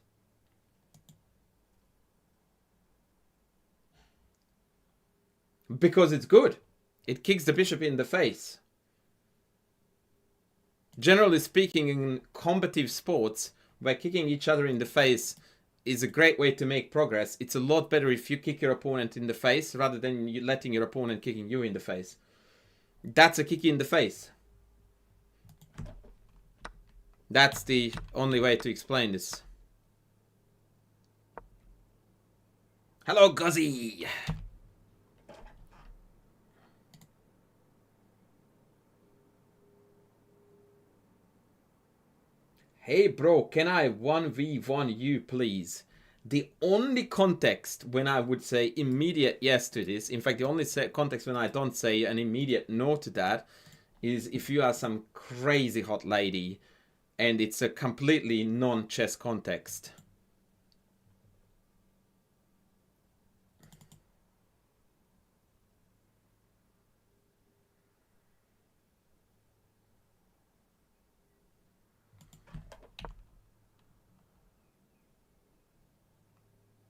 But in any other case, I don't really like the fact that I'm addressed as bro and 1v1 as opposed to what? Like, can you do 4v4 in chess? I didn't know that was a thing. Okay, let's go. King f1, knight g5. Okay, call me crazy, but I would play here 92. Yeah, even then, you're right. You're right that even with ladies, if they called me a bro, I would be like, whoa, that wasn't it. That wasn't it. But yeah, I would have gone, let's simplify. Let's simplify. Yeah, I think you missed this.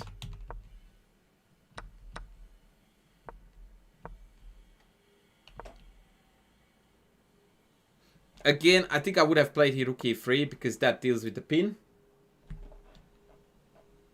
This doesn't resolve. Maybe because now you can go here and here. Yep, okay, fair. Yeah, no, stuff it. I don't understand why you're not playing rook e3 here. Oh, there's a lot more than one tenor. I'm just reading out the best ones. Andromeda Galaxy. Thank you.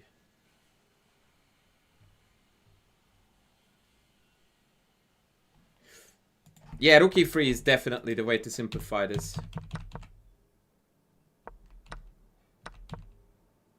I like this idea a lot, to shield off the pin.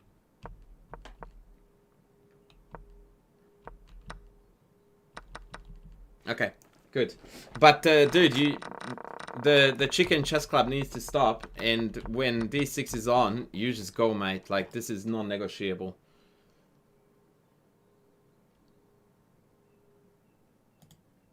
Alright, next game. Who cares about a pawn, Eddie? You're up a piece, man. Come on. And it's not like you didn't lose the pawn on h3 anyway. What? What?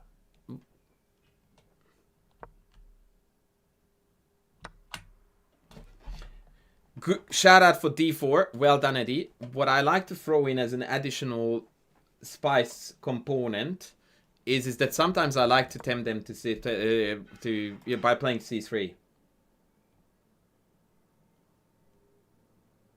What do you mean people still play? Oh, please, Tanner, don't go there. Please, please. The fact that this has a name is the most sacrilegious thing ever, and you cannot acknowledge that by repeating that someone called it anti-fried liver. This is not called anti-fried liver. This is called I don't know chess. I am an embarrassment to the 64 squared universe. Please defeat me. That is the only acceptable name to this. Yeah, this is not anti-fried liver. This is the I never learned chess properly, but here I am playing it anyway. Which is fine, but that's what it's called. So yeah, I like to throw in c3 here. Because now after dc, you are having a really, really fun Danish gambit with this bozo h6 thrown in for additional measure.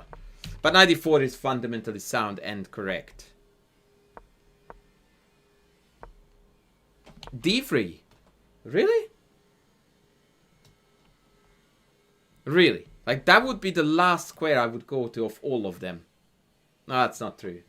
But, like, it's literally down to 2 squares, bro. E2, bro.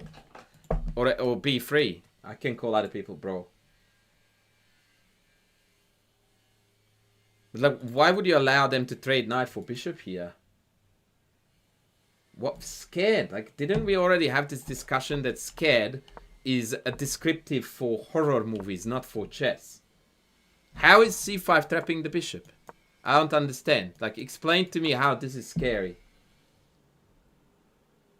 What? Isn't c5 a game-losing move? Give me a yes or no. Because to me it looks like black just committed positional suicide. We have a beautiful diagonal, we have a d5 outpost. It's over. So you're scared of your opponent playing a game-losing move. That's what you're telling me, right? Hello? What?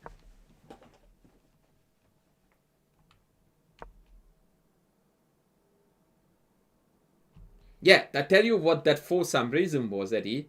You didn't calculate. Because once again, I'm telling you, and I know that me repeating this is hurtful, but you need to hear this. Your calculation limit in most cases in chess is 1 move. You don't look beyond 2. You seem to have an immensely good understanding of chess for your rating with an incredibly shallow calculation limit, which is 2 moves. You looked as far as c5 and you called it off. You didn't even bother looking if c4 was actually trapping it or not. I know that it's more helpful than harmful. I'm just covering my back.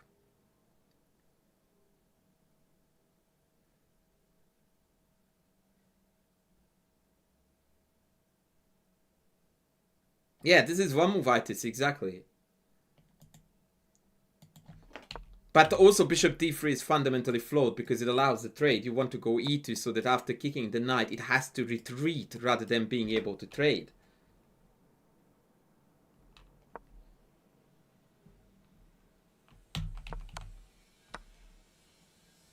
I mean, trading in itself was also bad because black should have waited for the provocation first. Fuck. Dude, like... Why are you guys not watching my content? Like, you already know here that this king is castling here. Semi-open D and E files. Why would you even consider this? Like, I would put the label on you for being a lifelong member of the Chicken Chess Club. But I know it's not that with you. With you, Eddie, it's like, oh, I can castle. That's usually a good move. Fuck it, let's do it. That's what it is. If you actually had spent 2 more seconds on contemplating that, wait a second, I could actually go here and castle here, you would do it.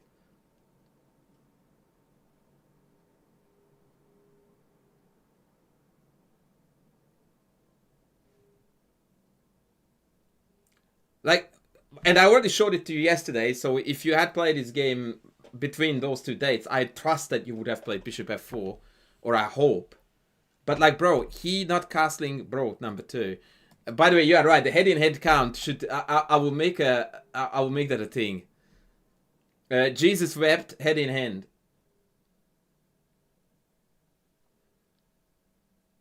Yeah, like castles here is sacrilege, absolute sacrilege. Hold on a sec.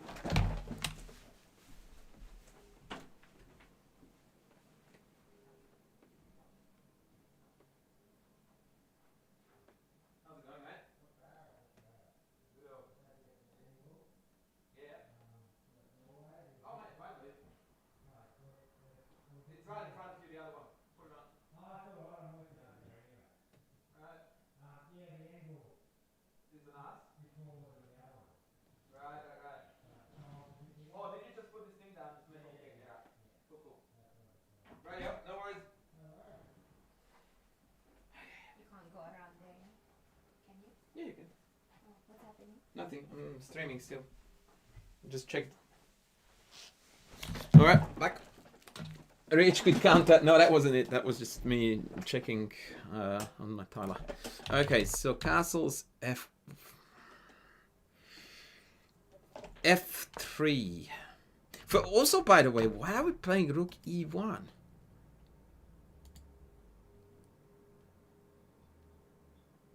Like, if we actually stopped here thinking, we would have found queen G3, which is a super annoying move.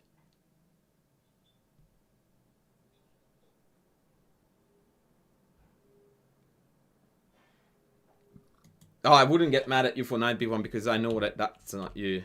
I don't like rook e1 because very often you want to play f4 in these structures, and then the rook is well placed on the f file. But like, here f3. So what's your plan now? I know what your plan is. This is when you went like, well, I don't know what the hell to do. Let's wait for them to do dumb shit. And ta-da, dumb shit has landed. You got to love 1600 chess, man. Eddie is not the best player around the block, but boy, is he very wise. See? He just goes like, well, I don't know what to do, so let's wait for my opponent to do some dumb shit. Dumb shit incoming. Brilliant.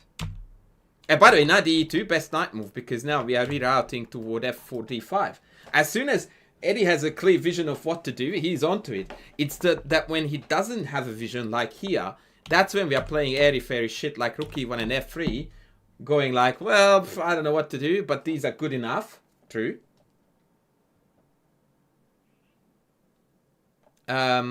What? Knight h4, queen b5? Wait, what? How can you win knight on h4 with queen b... What? And who's asked knight h4 anyway? I'm so lost, Mr. Nova. Can someone enlighten me about what's going on there?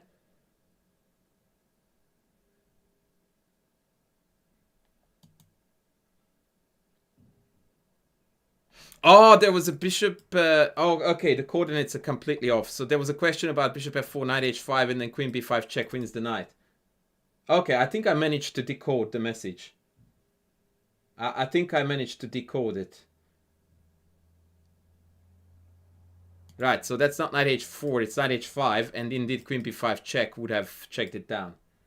Well spotted, Mr. Nova. Yeah, goody. Goody, goody. Goody, goody.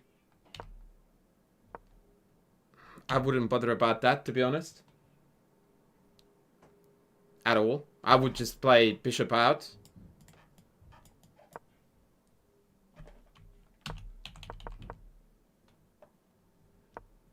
Back.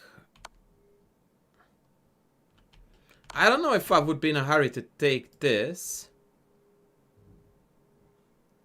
It depends on what you followed it up with. I guess you went, yeah, maybe actually. Yeah. No, I think. Oh fuck. Oh yeah, that was the mouse slip. Okay, so you wanted knight d5, and after queen he c3, that cuts out this, and we are okay. Yeah. So that's mouse slip. That sucks, man. That sucks.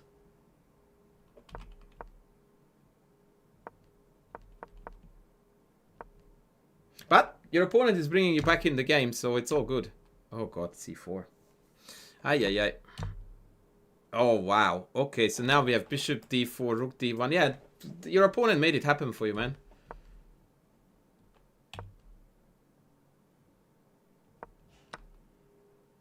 Oh, that's very clean. Very clean. And now we just take d8 and pick off c8. Very nice. Very nice, Eddie. Good job, buddy.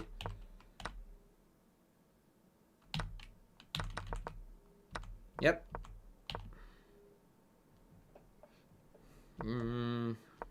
Yep-ish.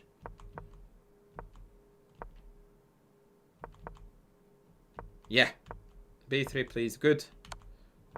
I would have tucked it away here, brother. Why are we going this way? Why are you exposing yourself to more check instead of tucking to safety? That didn't make sense. Good. Not good. Ish. Yeah, why don't we just hide back here? But dude, they are activating the king. Like, you mean you're walking out into 5,000 checks? Why do you need a king when you have got 3 pieces versus 1? Do you really need a 4th? Like, isn't 3 enough to win this pawn and promote this? You need the king. Like, this is when people use zero critical thinking. Like, how am I gonna win this? By winning this pawn and then promoting this. Yeah? Yeah. Do I need the king for that? No. In fact, is my king going to be the only obstacle since they have a queen and it can give 5,000 checks? Yes. Hello?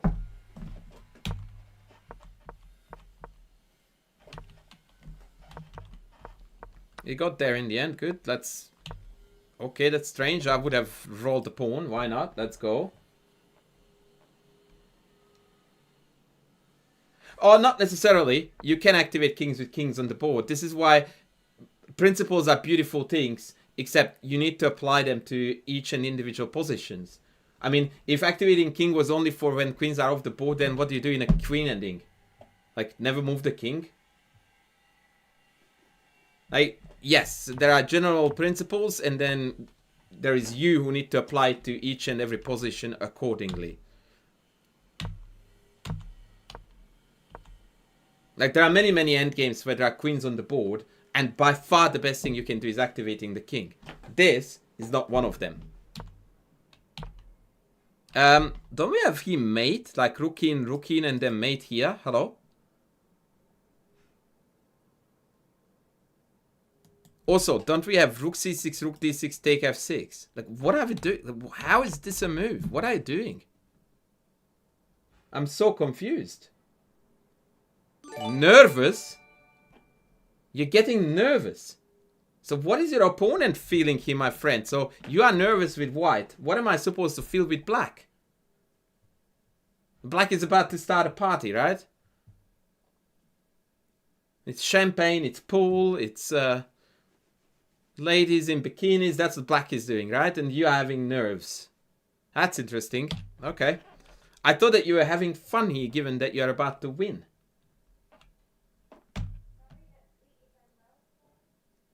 Okay, now rook d4. Rook d3.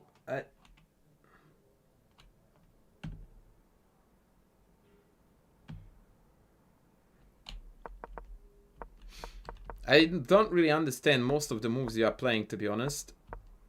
Yep. Okay, now I'm behind that one. Yeah, I get that. I get that. I mean, call me crazy, but shit like this would annoy me. Right? Like, now they're threatening to take, and then all of a sudden there is a check here. I'm like, no, not F you. Like, if you're throwing pawns at me, I will take them. That is incredibly impractical to pretend that this is nothing. It is annoying. So deal with it. Like, take it. Don't give them play. Because the only way you don't win this is if you give them counterplay. Take, queen here has counterplay written on it with capital letters. Perhaps even h3 next. So take it. Exactly. I don't want this. Now you need to deal with shit. Mind you, you successfully dealt with it, but you could have not. Why do I have a feeling we're missing some fast mates here? Like, hello, rook d7, and then mate here. What? Okay. Okay, that did it with checks too. Fine. Very good. Overall, fine victory. If it hadn't been for the knight b1 mouse slip, I think you would have won a fairly neat game here. But you do see, again, like we are revisiting now, the exact same shortcomings that we've seen yesterday. On to next. Wait, what? I thought I opened this up. Oh, wait, did I start with game 2? No. Oh, wait, that was game 2 because the other one was the Alapin. So we have covered both. Okay, I'm an idiot. I thought that... Yeah, for some reason I thought that was the first one. So we did the Alapin, we did this. Okay. Cool, cool. Yeah, I somehow felt like I wasn't working enough for my money.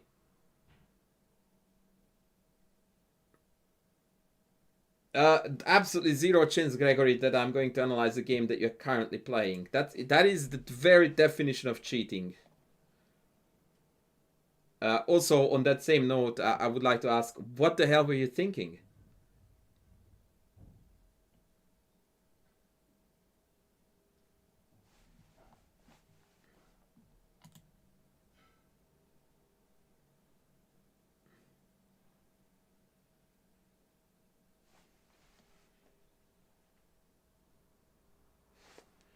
Feel like, I don't know, man, like a next step up from, you know, collected games of like the Alakine and Keres would be like the Zurich game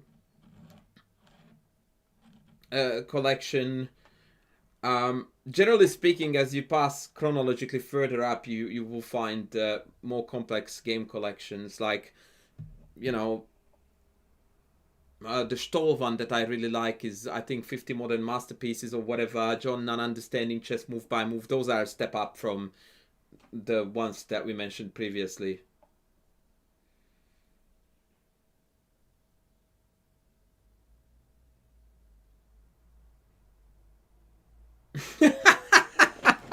Yeah, that would be a brilliant idea, just that, yeah. Yeah. Yeah, alright, we needed to take a quick break, so I'm going to play an absolute dogshit blitz game. We're going to go below 2700, and then we'll take it from there. Okay, let's go here. I managed to open them. It always opens up in 2 tabs, I hate it. And then it gives me a warning that I'm not meant to do that. I'm like, bro, you open it up in 2 tabs, not me. Get a life.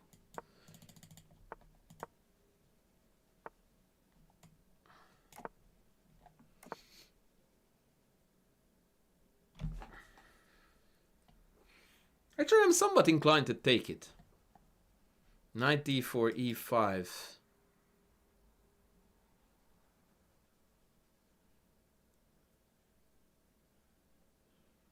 Well, let's have a quirky game. Why not? Oh, so we're going to turn it into a banker. Fair enough. Or not. The fuck is going on? Okay, so e5, knight e5. Is there anything there? Not really. So maybe d4, knight e4. But I don't know. I might regret this decision. Okay, I didn't see this idea.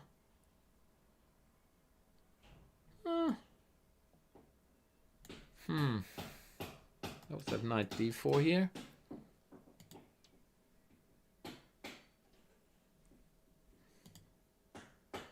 This is a textbook case, by the way, of how I lose all my games when I'm streaming, is that I want to explain my thought process, or the lack thereof, and I just lose on time like an idiot.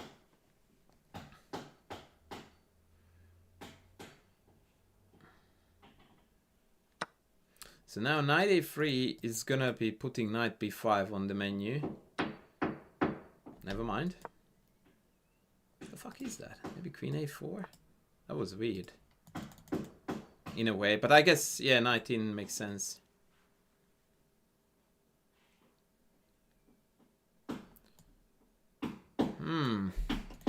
Yeah, knight to queen a1 is gonna hurt a lot, hitting this. I wanna do some drastic change to the position. We are going to sack maybe an exchange, maybe more. But yeah, it's always a bad idea for me to play on stream.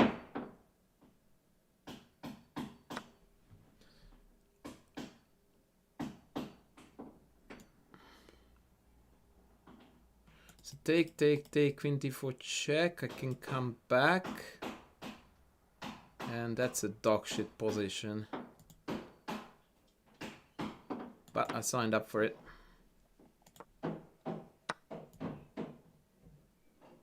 Actually, I also have queen e5, but there is no way I want the 10 game, so we'll come back.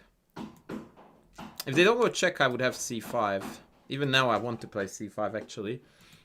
And then maybe trade the bishop. But we are objectively worse because our pawns are weaker than his.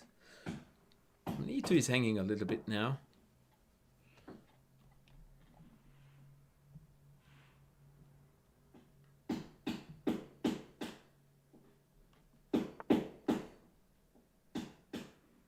Yeah, now knight b5 is gonna be awkward. Actually, c5, knight b5 may be a thing. Yeah, he's not gonna... Oh, queen f6, shit. Okay. No, I don't want him to play that out. I'll resign. I miss queen f6. Classic, brilliant play by the coach. I did not play a single decent move in that game. Actually, it's well worth looking at it. Of how to be utterly stupid. Yeah, I really should have played here a5, which I was thinking about.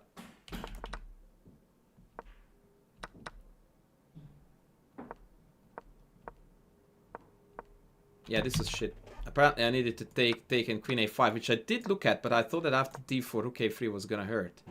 I overlooked that I had a2 here.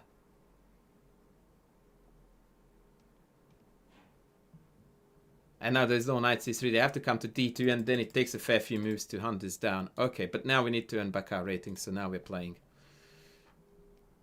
This is how tragedy always strikes when on stream.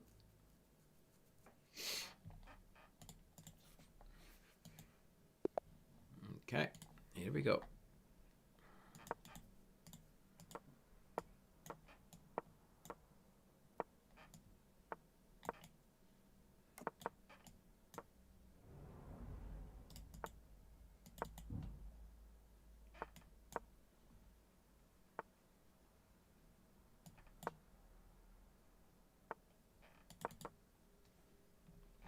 We had a game identical to this yesterday. I don't know if you guys remember it. Takes c6, queen c8, c7, and my opponent played this. This is the better move. And I was referring to a certain Anand game, takes castles. I believe it was Anand Carlsen. Now the plan is queen here. I think castles is correct. This guy knows theory and I don't, which is quite sad.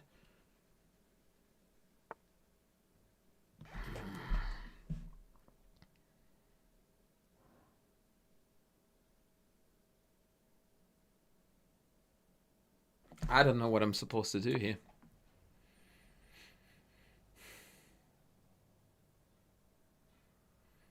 Maybe queen a6 is a move now.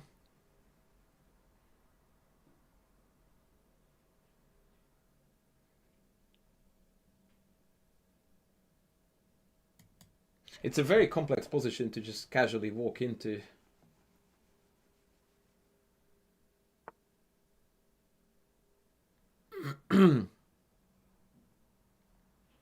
G5, fuck a duck, really?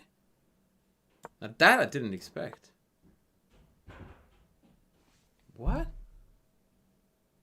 This is not right. It's 95 f4. Take. F3 there.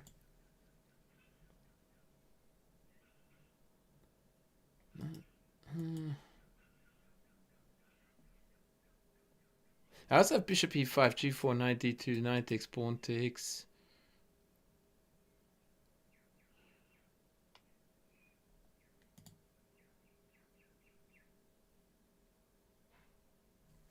I have a feeling that 95 is playable with f4, take, and f3.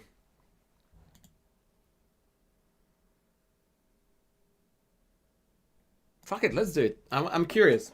Maybe I'm completely delusional. I think 95 was objectively good, but I really want to see if I'm tripping or I'm correct about f4. Oh. Okay. So, is there a point in taking this? No.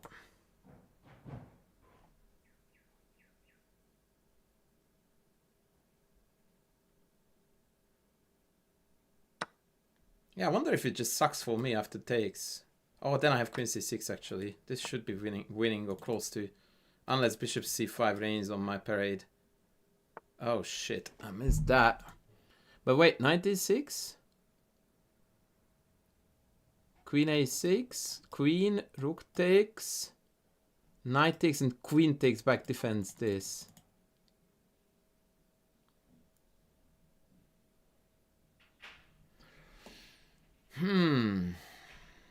Is queen e8 a threat? That's my other dilemma.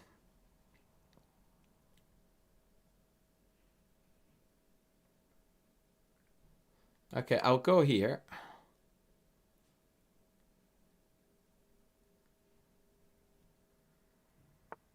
And I'll go here. But don't ask me why I did this. The main reason why I did this is because I thought that my opponent had no productive moves to make now. Maybe a4 is one. Maybe I'm threatening take, and queen. Although they have a shit ton of pawns. But a3 is falling, and then these are the only two passes, so I should be able to hold them. Yeah, I do think we are threatening to take this.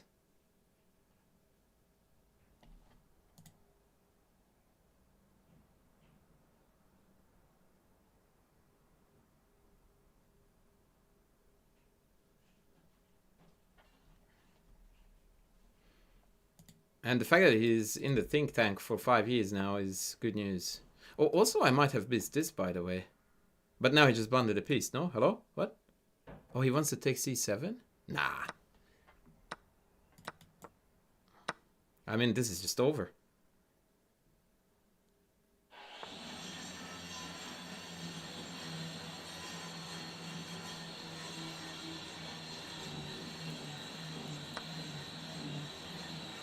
A4, queen, A4, rook check. Cheeky. Yep. I mean, this is made before he can make me. And besides, rook b2 can also be met by this, so this is over now.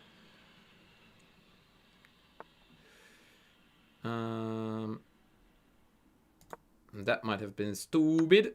Oh, shit. I missed that, but okay, no, it's good. We're good. Mate.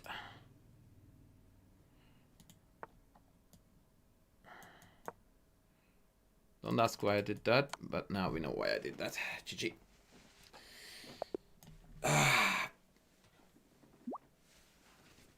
Nah, I'm gonna call it Billy. Sorry. As a matter of fact, ladies, we're going to call it a day here. Because I have got things to do. And the house is getting absolutely demolished.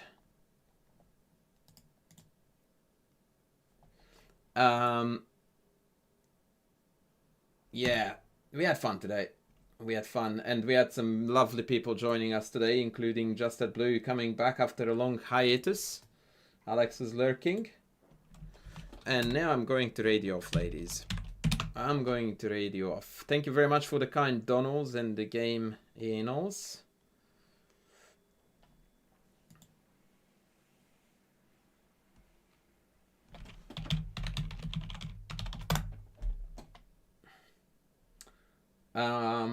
I may stream tomorrow after the group lessons. We'll see how we go. We will see how we go. You guys have an absolutely fabulous day. Play chess. Do it better than I did. And we will be seeing you each other soon. Take care. Bye.